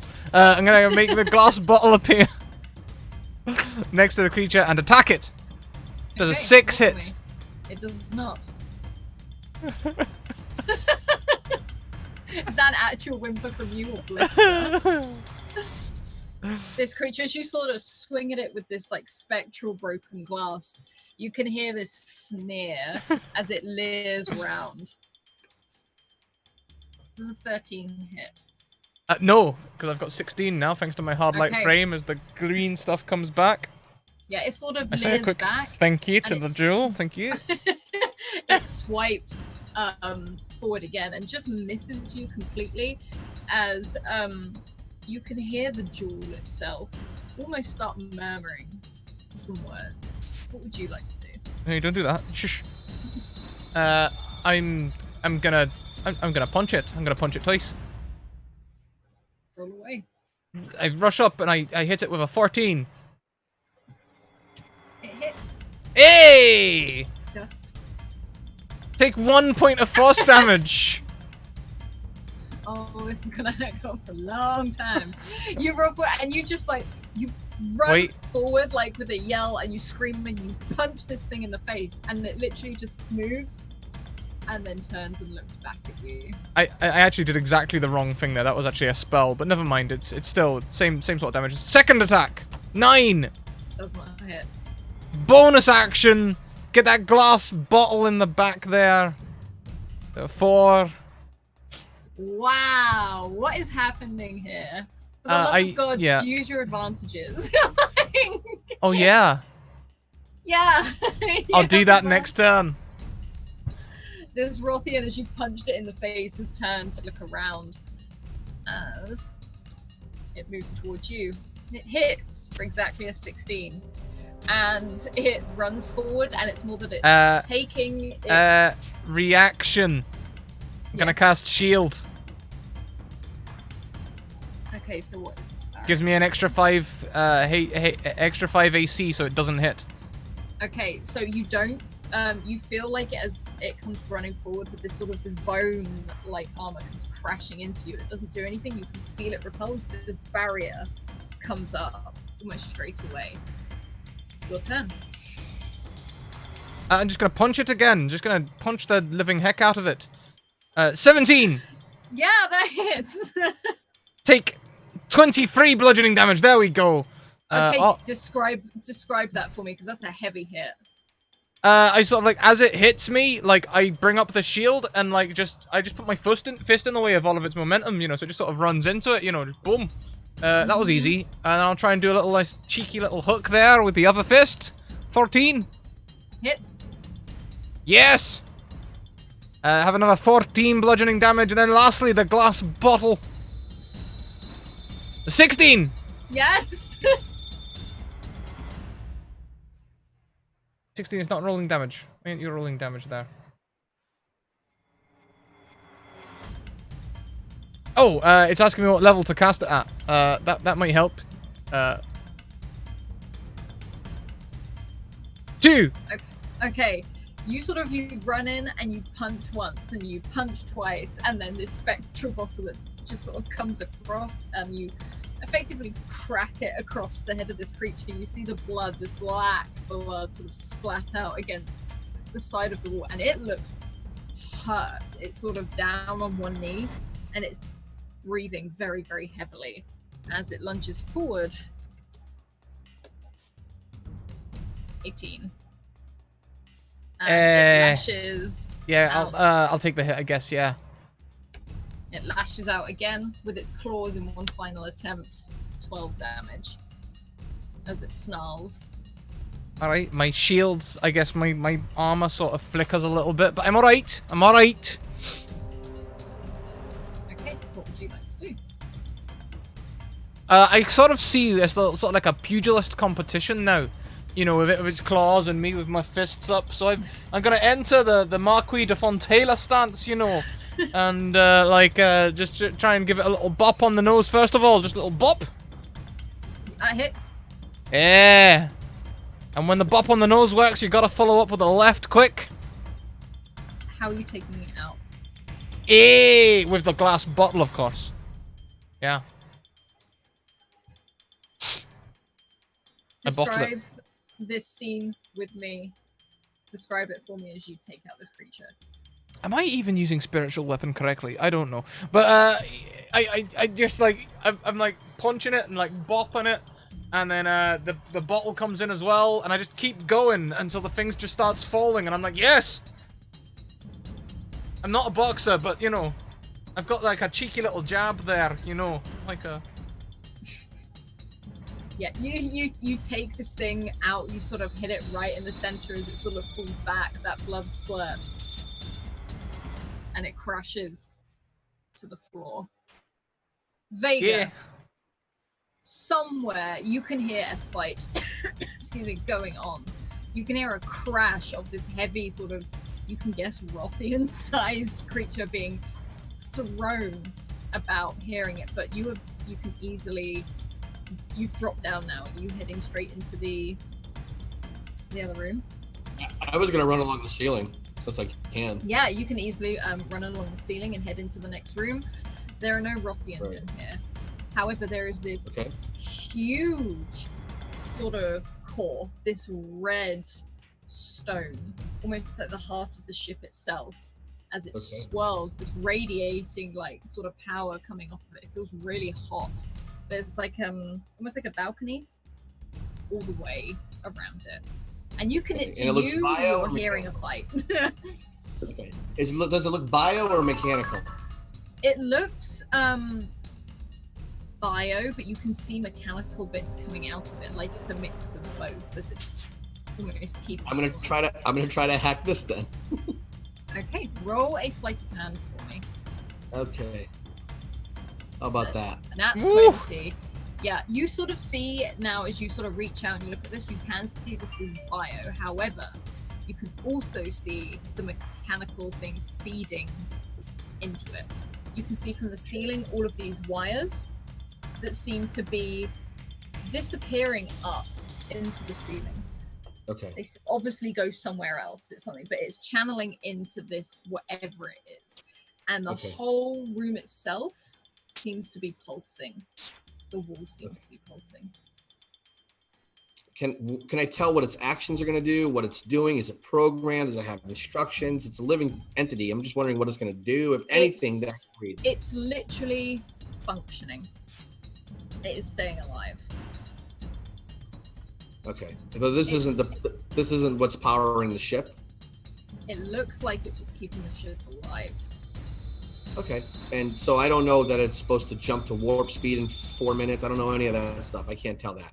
Okay, I'm gonna destroy it. I'm just gonna blow the ship. I'm gonna blow the thing up. Okay, how are you gonna do that? I'm gonna try to. So I'm hacked into it. I'm going to try to overload it to blow it up, or shoot it. One of the whatever I can do. Yep. I don't know. I don't know what it's like to I'm not a hacker in real life, so I don't know what would pop up on the screen for me to be able to take actions to do. You can start charging it full of energy. You can start overloading it.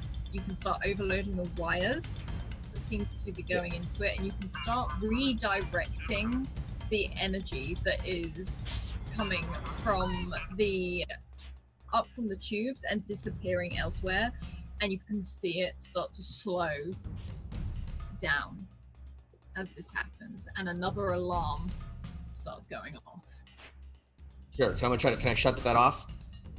You have to disconnect from the other thing to try and hack into the alarm. There seems to be a lot of things going off right now. Yeah. I'm just gonna overload this thing as much as I can to get this thing to detonate. Okay. I didn't know it was supposed to leave in 4 minutes. I was gonna actually wait till all the other ships left. But if I couldn't tell that, then I wouldn't wait. I would just start trying to overload it right now. Okay. Blister, you can run towards. You can see Vega sort of hacking into this thing, this very biological thing as it's pulsing, and it looks like the dull that bright red light is starting to dull. Like everything, it's not exploding, but it's slowly like shriveling up. Hey, you're right, Vega. So, don't worry about Andy. Andy's got a plan. I can't remember what it was, but I know they're all right. They're gonna go get Telemachus. I was coming this way to try and destroy the warp engine so that we don't warp. Oh, we're gonna warp probably in like 2 minutes or something. Yeah, this ship's not going anywhere. Why did you leave them alone? Neither one of them are fighters. You got to get back down there. You got to help them because we got to get off the ship. Meet me at, and I'm going to look at my thing. Level, blah, blah, blah. You'll see Cracklebox has a little light there. That's where you want to meet. How many teleportations do you have left, Vega? You've done 3. I've done 2, right? I went from the ship to the ship, and then I went to the floor up. Oh, you went 2 floors up, didn't you?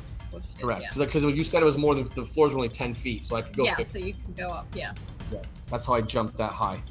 So I have 2 left, 3 left, I think. 2 left. Oh yeah, we're cutting a hole in the floor. I've already thought of that. I don't know how to get back on. Okay. I know I can get on the ship with Cracklebox, but that's about it. You can hear like that as this whole room you're in just shuts down. Yeah, I'm overloading this entire ship there, Blister. We probably should get Andy and Telemachus, but I got to see this through. Do you know where they are? I think they were gonna come and meet us here. I think, if I remember correctly, their last words were, "If I don't meet you, come and save us." Okay. So in typical Vega fashion, like this. All right, Blister. I got it from here. Why don't you go save them if you can? All right, I'll go and save them. Don't be afraid to take any ruffians on the way that are coming to this room right now. Yeah, Vega, I don't suppose you know another way down, do you? Because there are quite a few of them coming up the maintenance shaft. Well, if you fly back down, they're going to follow you. So how did you get up here? The maintenance shaft.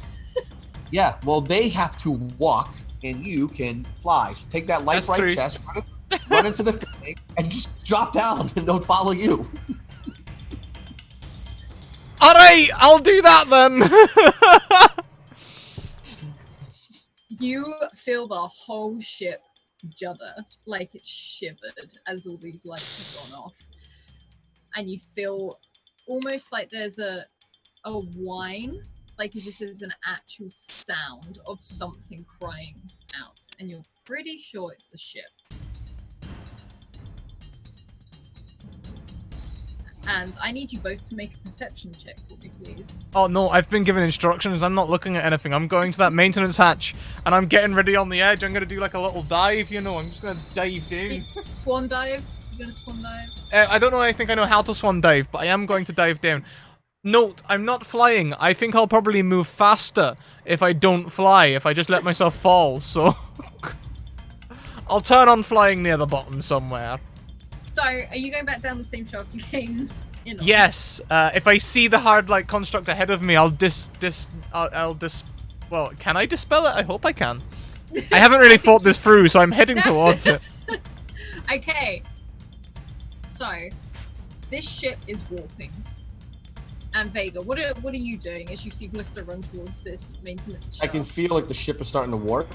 It's not warp driving. The reality is warping Okay, so around you. I'm hacked in still. It's still overloading. I'm monitoring that. Can I take my sword and just start cutting all the wires that are attached to this power source? Yeah, no, you can just All right, so that's start what I'll do. shredding the wires. Yeah. Blister. I'm gonna Tasmanian devil this room. That's what I'm gonna do. Blister, you are going to jump. Yeah, and I've looked. I really hope they've destroyed that hard light construct I made, because I can't dispel it. I tell you what, for each Rothian, I will roll an attack. Okay. If it's gone, it's gone. If not, the score hurt. So, let's roll. There were 6 Rothian. How many hit? 3 of them hit. Okay, come on. Each How of you much need to damage? do. And well, it needs 29 HP, so. Right, let's do the claw attack. Need to do that 3 times.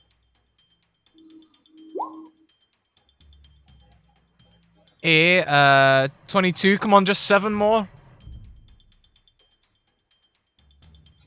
You are plummeting down this tunnel. And by Sod's law, these creatures, as you see this huge light force, you see it crack as you start plummeting, and it falls away. And beneath, you see 6 Rothians looking up.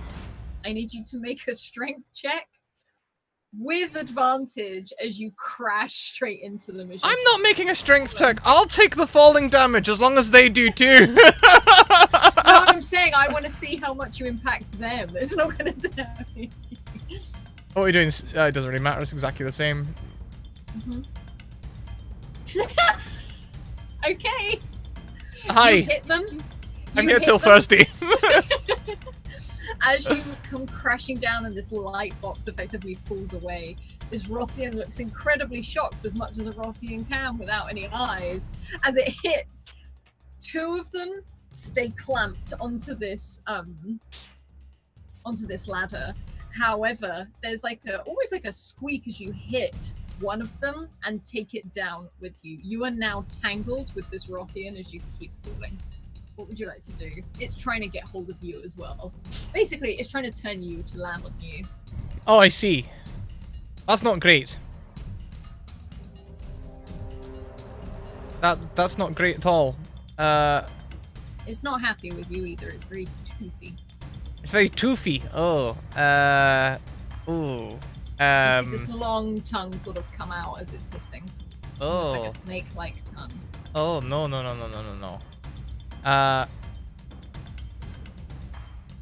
I'm gonna He's, cast... Sphinx, he's glowing, so you can actually see the bottom as it's coming up at you. I'm going to cast Mage Hand and pull its tongue away from me using about 10 pounds of force. Get out of it! Hang on, holy crap. Preferably pulling it up. Just a 10-pound force up should be enough to turn things around. Okay, you're wrestling with this Rothian as you're throwing each other about, but when you grab its tongue, it starts to freak out as you do this, as you flip it around. Can you make a sleight of hand check, please, to see if you're going to flip it around? No, I can't. No. These rolls! What are you doing? You don't manage to get, you don't manage to turn this Rothian around. You can see that the ground is now about 20 feet away from you as you are coming crashing down to the level you started on. Is there anything you'd like to do before you hit the floor? I mean, I suppose I could try and, be athletic. Oh, no, I know what I'll do. You're gonna fly? Yes, that'd be great. What I'm thinking is, I'll suddenly start flying up, but I don't mean, slowly. I want to just, suddenly start flying upwards, so hopefully it can't hold on to me and it keeps falling. You know, eh? I'll roll it straight. Yeah, go on. Splat.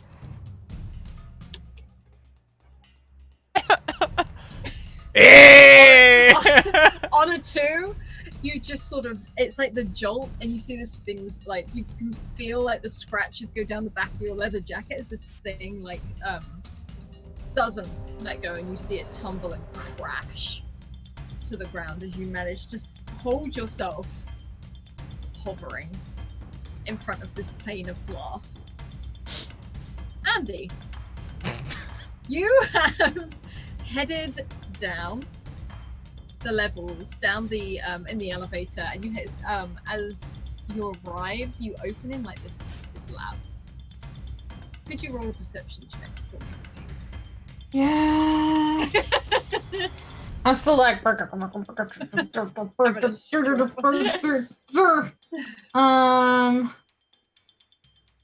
perception. Okay. Oh, poop. I just realized I could have done advantage. It's too late. It's fine. On a 13, you stomp into this lab, almost pretty miffed by it. You can see a lab full of these glass boxes, similar to the ones you were in, but these seem to be full of liquid. And there looks to be these strange things that you've seen before. These husks submerged in these glass tubes. However, they seem to have wires going out of the box from them up into the ceiling, feeding upwards.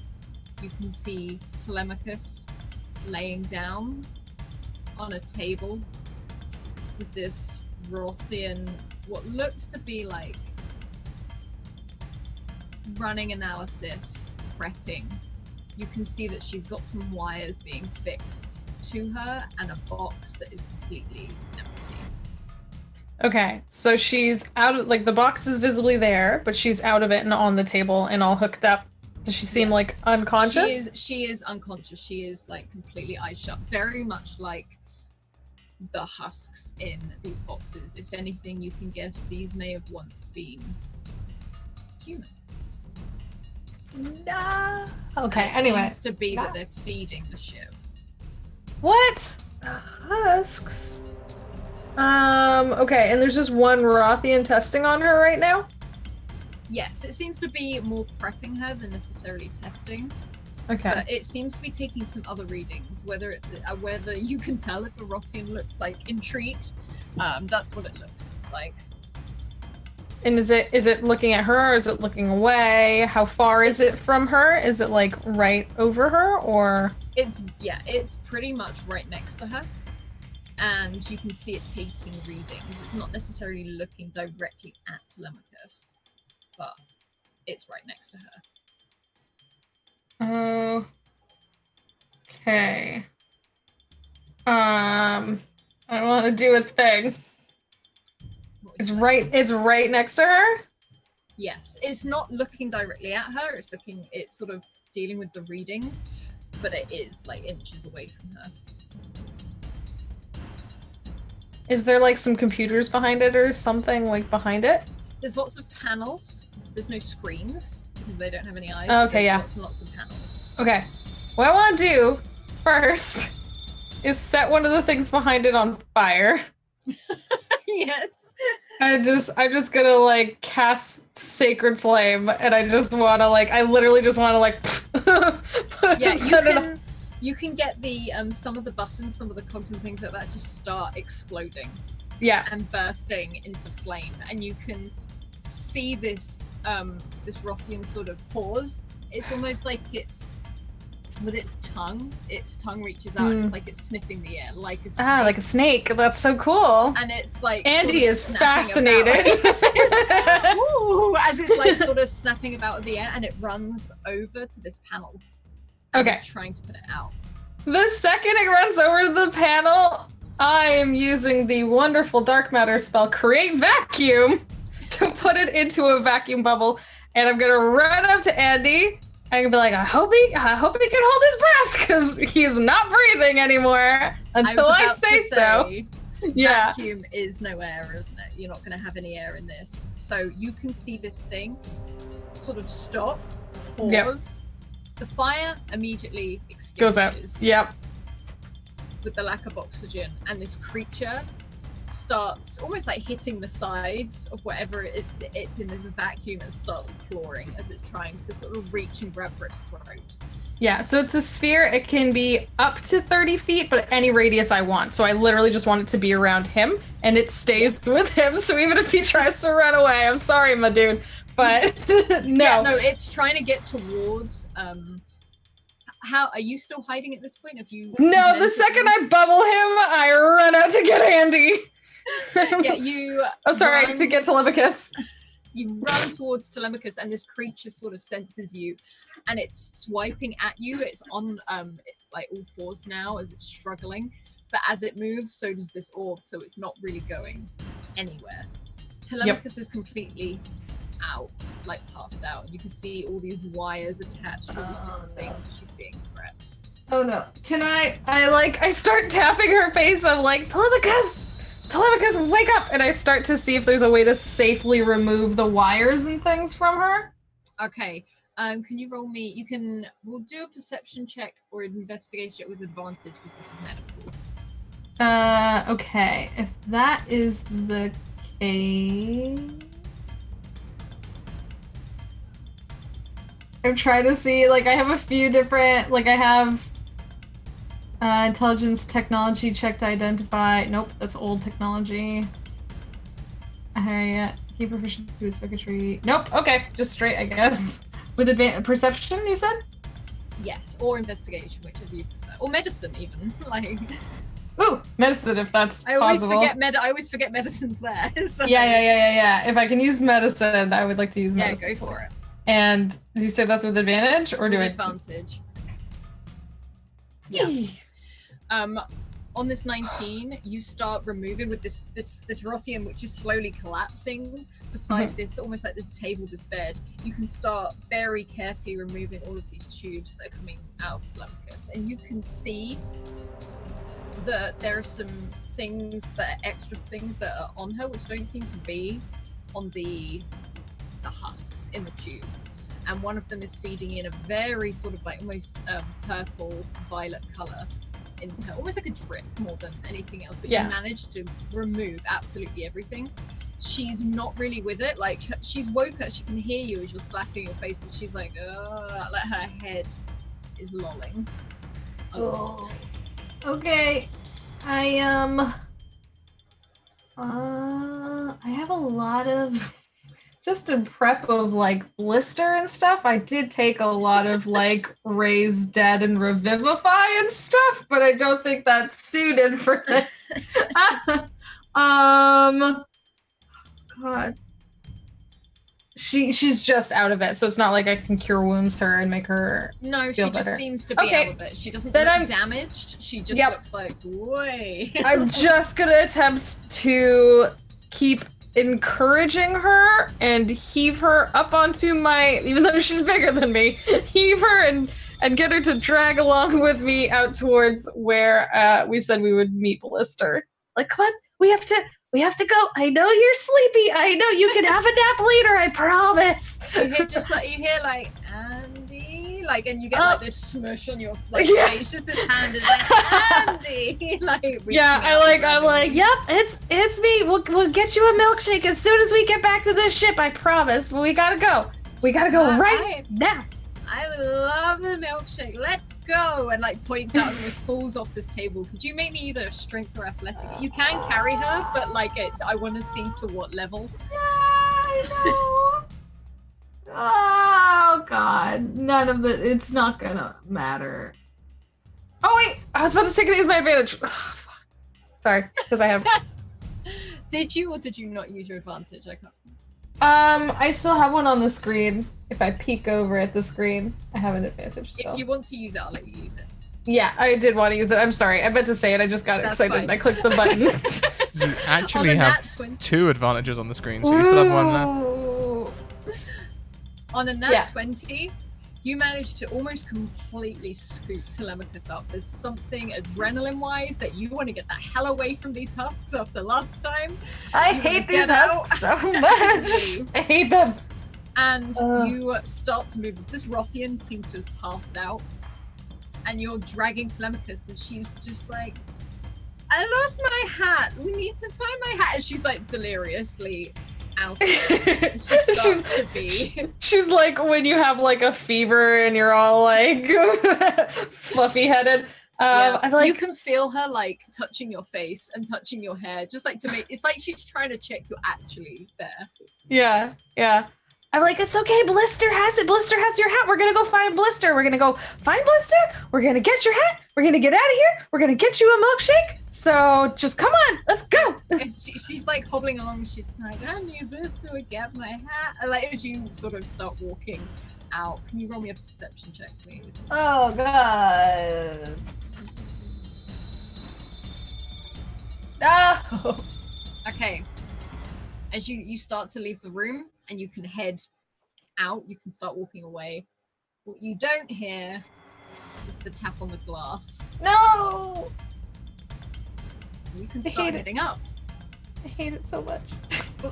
Blister, where are you? I'm heading towards. I'm heading towards them. You know, I'm down the shaft. I've lost my ruffian there. I think I'll. That hard-like construct seemed to hold them up quite well, so I think I'll do the same thing again at the bottom of the shaft. Yeah, I'll do that. I'm gonna put another one there. So there's another 29 HP thing at the bottom now. That should keep them busy. Oh wait, hang on. Because Vega said that I should lead them away.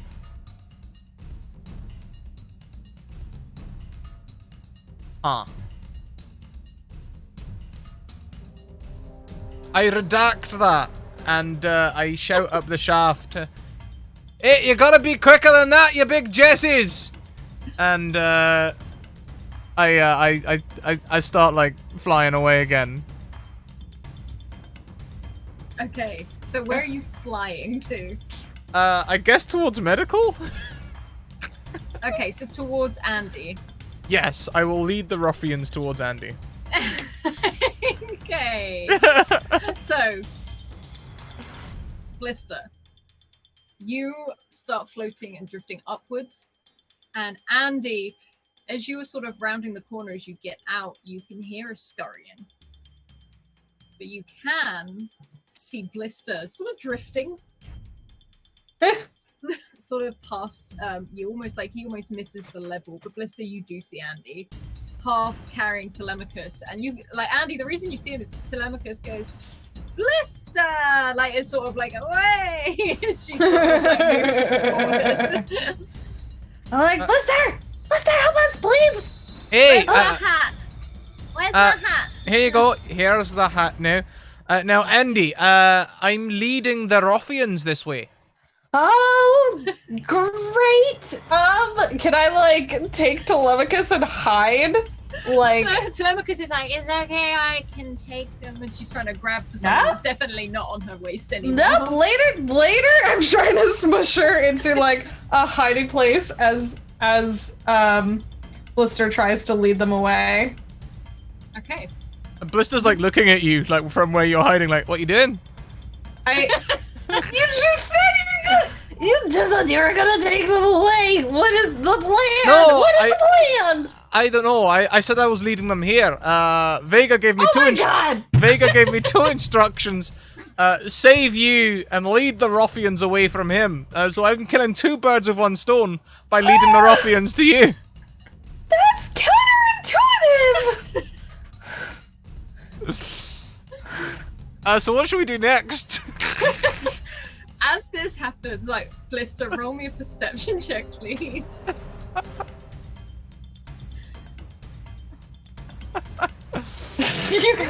You dingus. On a 16, you can see the ruffians coming. On a 16, you see these strange things that you saw at Area 51 starting to, these long claw-like fingers coming through the doorway behind Andy and Telemachus, starting to crawl along the ceiling as these husks. Why do they like me so much? I appreciate it, but also no. Turns out they're here now. Okay. Where can we get off the ship? We gotta find a place to get off the ship. I don't suppose you've got a flight suit. No!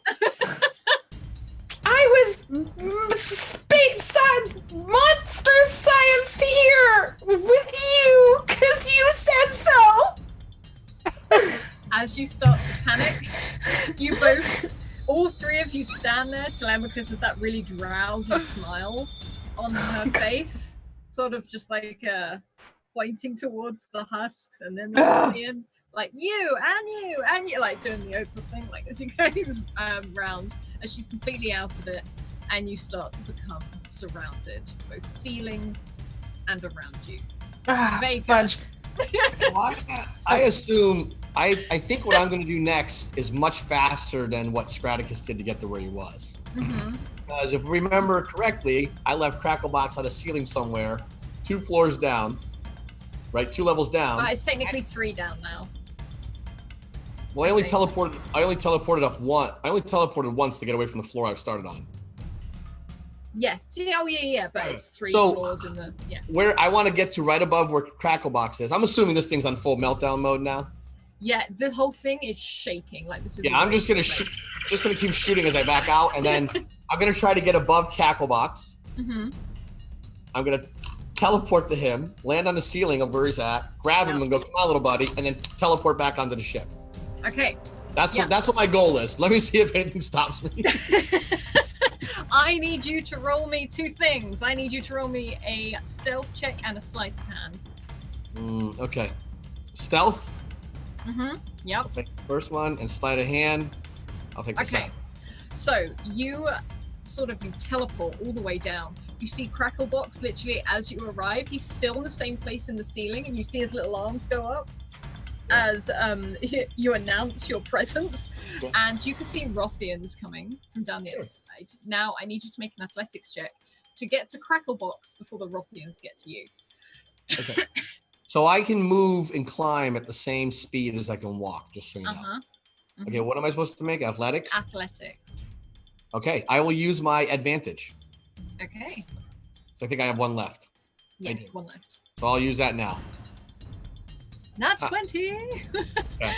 You see You see these Rothians at the other end of the corridor, and you see them as soon as they see you. And both of your eye lines look at Cracklebox, who is currently beeping and whirring, like his little arms are out as he's sort of now doing laps of the ceiling. And you both sprint. And as you both sprint, you reach out, you grab Cracklebox, your hand hits the floor, and you disappear and teleport back onto Argo. And I'm right back in the cockpit, I'm assuming. That's where I left from. And I'm going to try to fire it up, but I know Scratticus had shut it down. So hopefully all of my notes, which led me to the next thing, work or we're screwed. The one thing that Blister said to Argo was do not power up for anyone other than my voice. Right. And I'm going to try to override that and say I built you. Override Vega Reigns, Astrogation Inc., password Alpha 88. As you sort of, this screen comes down and this very tired Argo looking face looks at you. Look, I'm not supposed to turn on again for anyone but Blister. Don't make me hack you, Argo. It's a matter of life or death. I mean, you could hack me if you want, but I don't think it lines up very well. I mean, I was just having a conversation with the vending machine down. Yeah, hey, listen, who stocked those for you? I did. Let's get this thing fired up so we can get to where they're at, okay? I mean, I can't eat out the vending machine. The vending machine's when it's stuck in. Like, he starts like rambling. Sure. And that is where we'll leave you for a moment. As you're like having this argument with Argo.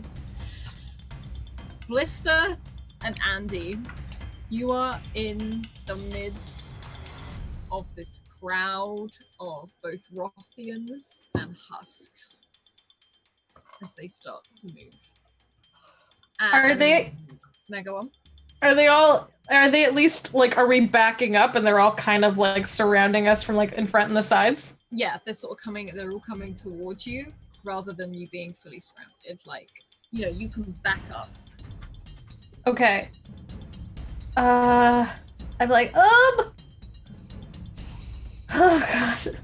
Blister, I hope you have a plan, because this is all I got, and I'm gonna like smash my hand again, and I'm gonna cast Intensify Gravity and make the gravity all around them just super heavy so that they can hardly move. So Question. Yeah. Does this affect your air, like where you are as well? I can choose where to place it. Okay. It's up to 100 feet away from me, I think. The spell intensifies gravity in a 50-foot radius. Centered on a point I choose within range. Each creature in this area must spend 2 feet of movement for every 1 foot, including flying, jumping, climbing, and any sort of movement.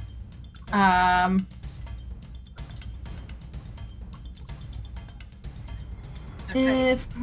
Around you, you see some of the husks literally just fall from the ceiling, and they they're like laying on the floor face down or on their back, trying to push themselves up. These don't seem to have much energy. They're barely moving at all as they're trying to do it. You can see some of the Rothians, like they sort of tense down, and they're really like bending their knees and they're squatting. They're trying to force themselves to get up.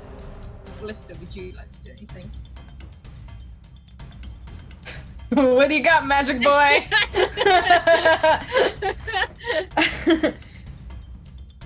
You look very pleased with yourself with whatever it is you're about to give.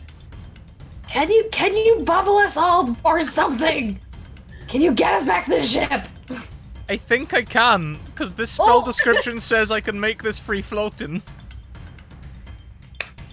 Please save us! So I'm like, I saw you do that thing earlier, Andy, you know, with the bubble, and I quite like that idea, you know. This costs 7 charges. I'm very low on charges, you know. I'm not going to be able to blow anything up for a long time. I'm going to cast Wall of Force and make a 10-foot dome around us that's completely invisible, but extends even into the ethereal plane, blocking travel through the wall. But it's free floating, so I can move it around like a hamster ball. Okay, so as you create this, you create a hole in the ceiling and the floor, like it's crushing as the ship is as well. And you've got all of these things really struggling in front of you. Are you like trying to run them over, like as you go? Are you running? Duh. I'm like, can we go back? Because that way it's going to be real slow going.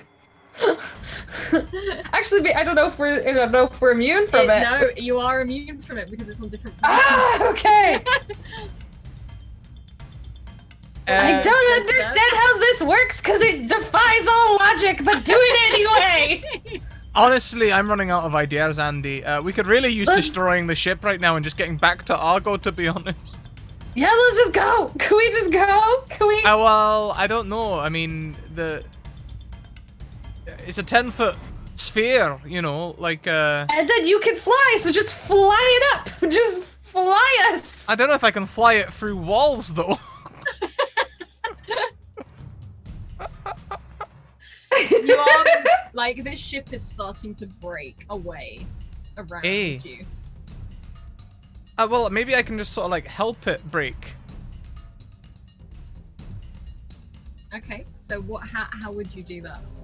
That was a big maybe. I'm looking at my spells to see if maybe I can help it break. As in, are you using actual force to try and break through using them? Magic Mike! Okay. Argo, are you active? Vega, you hear Blister's voice come in from somewhere. It's louder than it should be. It's very, very loud. It's very, very deafening. Blister, what the Phantom Menace is going on? Get this shit started, or I'm gonna have the Wizmos rip this piece of crap apart. I'm back on the ship. I'm trying to come and get you, and this stupid AI, which I'm gonna rip out of this effing ship, is gonna get fucking pissed. All right. Argo's looking down at you, and it's just like, I mean, there's no need for that. Yeah, the vending machine's getting thrown off next chance, buddy. You lost your vending machine privileges. Blister. Maybe you should talk to the vending machine about that. Argo, shut up. Shut up. Yeah, Just start up. Vega, the vending machines are their own people. Don't do that. Vega, look, I know Argo doesn't have a lot of, like, weapons or anything, but can you destroy the ship we're on? Argo, start up! There we go. Please would have been nice. And there's the full power up as this just and Vega, from where you are, you can feel Argo moving. It's not Argo moving, it's the ship beneath you breaking and dislodging. I'm just gonna start launching all shots at the ship to try to create a hole. Okay. Wherever they're at. If you do a sleight of hand, you will make a hole in the ship. I'm just trying to work out where. Sure. I can't pinpoint kind of close to the location. Yeah, you can see them on there. Okay. Okay, grab onto something so you don't get pulled into the vacuum. Don't worry about that. Sleight of hand? Sleight of hand. Okay. I'll take the second one. I wonder how much air there is in this bubble. I can fix that. I can. Okay, on that, further up the corridor on a 15, you see these bullets, like these laser almost things, just stop propelling themselves into the side of the ship, Andy and Blister. You can, like, the ship is now being thrown everywhere. You're almost tumbling over and all over the place. In fact, both roll me a dexterity check just to see if you can stay up. Oh man. Can I not? Can I just fly? Did you say it before? Okay, Andy is so done and is so ready to go back on Argo that you managed to, and you've got Telemachus half surrounding you as well, as you managed to stay still. You see Blister hover slightly. You see a huge hole in the side of this ship, and you feel a freezing temperature start creeping its way in. I just start flying towards the hole in the ship. Is there a spot in Argo that I know is like airtight that can open up that doesn't? Like a hatch. Oh yeah, you know there's an airlock. So I'm gonna have Cacklebox. I'm gonna tell Cacklebox to go open the airlock, please. Yeah, he sort of jumps down on those two wheels, whizzes. He floats, right? Doesn't he fly? Mm-hmm. And he's off down the corridor at high speed. Okay. Blister and Andy, you start drifting through in this big orb-like ball, and Vega, you see this weird, like, bubble thing leaving the ship with Andy, a very sort of limp Telemachus, and Ballista seems to be flying. I'm pushing the orb, yeah. Yeah. Okay. However, Vega, you notice this ship is breaking away and it's starting to take you with it. Okay, Would you I'm like to take off? Okay, I'm gonna try to get as close to that bubble as I can, and hopefully tackle box and get him in, or we're all going inside anyway. Okay. You see this ship starting to fall apart. In fact, you see some of the other ships seem to be joints starting to break and crack apart as well. Some of them seem to be hitting warp speed and disappearing off into this darkness. And there is a moment where you're both, like, Argo's taken off and this weird bubble-like thing. Andy, how are you feeling right now as you're literally in space with nothing? Not impressed. Not impressed. Not impressed. In space, they can't hear you scream. So, I need Ballista to make a sleight of hand check, and I need Vega to as well, purely to see how this lines up. Sleight of hand, pilot. Okay, all right, sleight of hand. Could I maybe go for acrobatics? Do you know why not? All right. You have to describe how you're doing it. I thought I heard Vega maybe mention piloting there as well, which, you know, I know is a skill that they have. You can both see it lining up. You see Cracklebox up by the window, pressed up against this thing as this hatch opens, and he sort of goes with it as the airlock opens. Ballista, how are you acrobating your way? Oh, I'm just Into flying. this- Like, you know, like... You gotta do it fancy if you want to use acrobatics. Uh, I'm just telling you. oh, Run like a hamster wheel. yeah, I guess that's kind of what I'm doing, yeah. I just... Like, oh no! Perfectly. Heck, why not? You know, there might be debris and stuff, right? So I'm gonna be, like, avoiding it, but I'm gonna be pretending I'm, like, a red arrow and, like, doing, like, barrel rolls and stuff. And I'll be like, I'll be calling back, don't worry, I know it's a bit cold out here, Andy, but I've got some whiskey back on the ship that'll help warm us up. And as you do, you roll this huge bubble in this freezing cold temperatures, and you feel cold now as you reach into this airlock. And you tumble forward, and there's a bang as the Cracklebox hits the button, and the airlock closes, and you drop to the floor. You can see some of the ships starting to implode on the inside. Yeah, once they're on, I'm gonna just try to put that ship in the full as fast as I can get it to get away from everything. Okay. You start weaving between all of these ships. A lot of them seem to be shutting down, exploding. You're feeling the waves of these explosions as they come Wait. through. So the detonation of one ship caused detonation on all the ships? On all the ones that have not warped, you see them starting to explode. You see these almost like waves of energy. You can feel Argo rock and move. Andy and Ballista, you are currently in the hold, this airlock. You see Cracklebox sort of whizzing around you. The other Wizmos were pressed up against the window as you're in here. It is super, super cold. Like, you're warming up, but you're absolutely freezing. And Telemachus is, like, stumbling all over the place. What would you like to do? The ship is moving. Vega seems to be steering. So No, I feel quite comfortable now, you know. We've arrived. This is not ideal. This is a stressor to our bodies. We should go inside where it's warm. Oh yeah, I forget. You should get one of these orb things. They're great. I think I'm okay. I already got this, but I'm okay for now. Thanks. One surprise body part is enough for me for now. But thanks. And I'm gonna start trying to drag Telemachus towards the medical bay. You can start dragging Telemachus. I'm like literally talking, like I'm literally squinting my eyes at Ballista, and I'm just like, great. Let me just drag this person who's bigger than me to the medical bay because they're hurt. Oh, I can carry them. Yeah, I could help with that. Could you? Maybe? Would that be? You only have to ask, you know.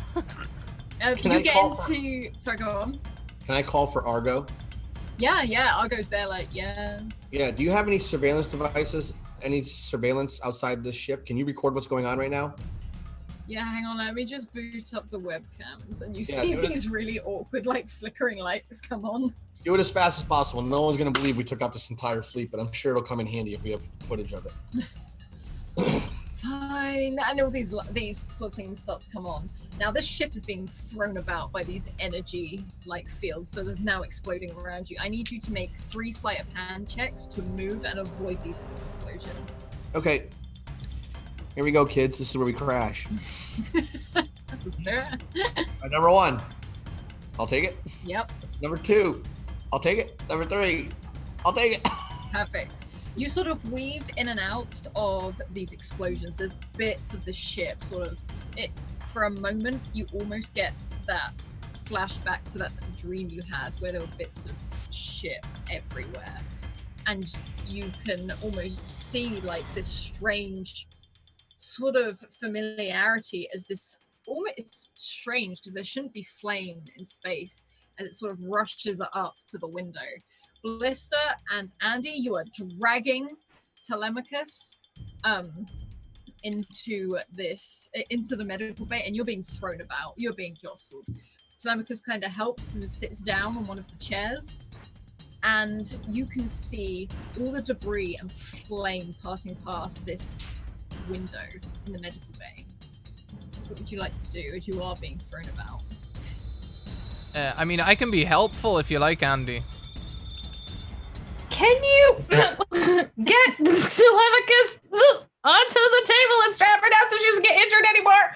You can hear a Please. crash as all these beakers go sliding Yeah. down the side of the lab surfaces, Yeah. and all this crashing happens. Yeah. You hear Telemachus like, oh no. I'm trying to catch Just watching it. stuff. I'm like, sure. what? I like just fly over amidst the chaos quite calmly and just lay them down. Do you need like any like, I don't know, like tools or anything? I mean, she mostly just needs a little bit of rest, I think. But, you know, not being thrown about would be ideal. To cause further injuries. Maybe I should just keep hold of her then. I guess until we're out of here. And as I picked this happens, Telemachus back up. you feel this absolute crash as some piece of debris hits the side of the ship, knocking all 3 of you almost over. Blister sort of drifts in place. And Vega, you see this huge piece of debris come in. You really feel it. You manage to steer it with those rolls. And it's as you swing round and you see written across the side of this piece of debris, Alpha 88. And back in you can see this other ship starting to emerge, almost like it's blinking into existence. It's not quite visible enough. And back in the lab, Blister and Andy, you see Telemachus's eyes snap open. And they are a violet, swirling, purple-esque type of color. She sits bolt upright, looks at you, Blister, with these new eyes, effectively, puts her hand straight on your chest where that gamma pendant is, and goes, "We can't have them find us," and you will blink out of its distance. And that's where we'll leave Argo 37 this week. Clarification. You said the piece of debris that broke off from Argo 37 said Alpha 88 on it? It didn't break off of Argo, it hit Argo. It hit Argo, and it said Alpha 88. All right. All right, my jobs are done. I'm going home. Send me back to the future. I did what I was supposed to do. I stopped everything from...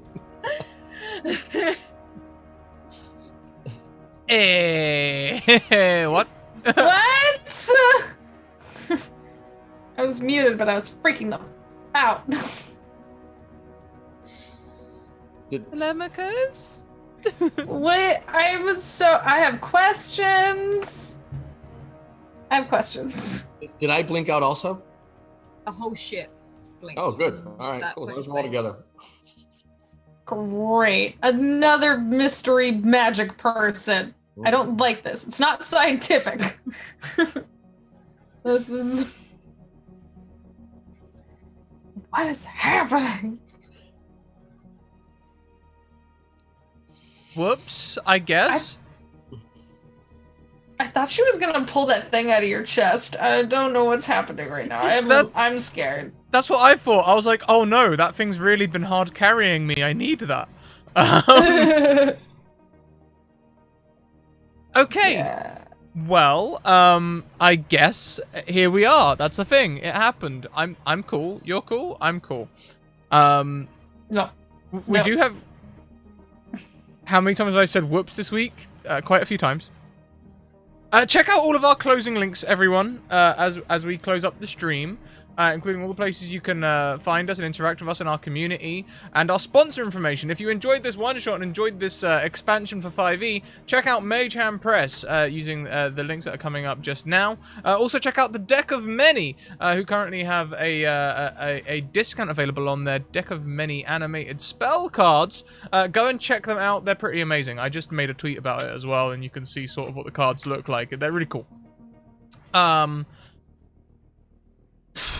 Yeah, we'll be back next week with more Dark Matter, Argo 37 and beyond, and we'll be back in 2 hours with NPC Breeze through Hells and Back, a sort of Avernus adjacent viewer game.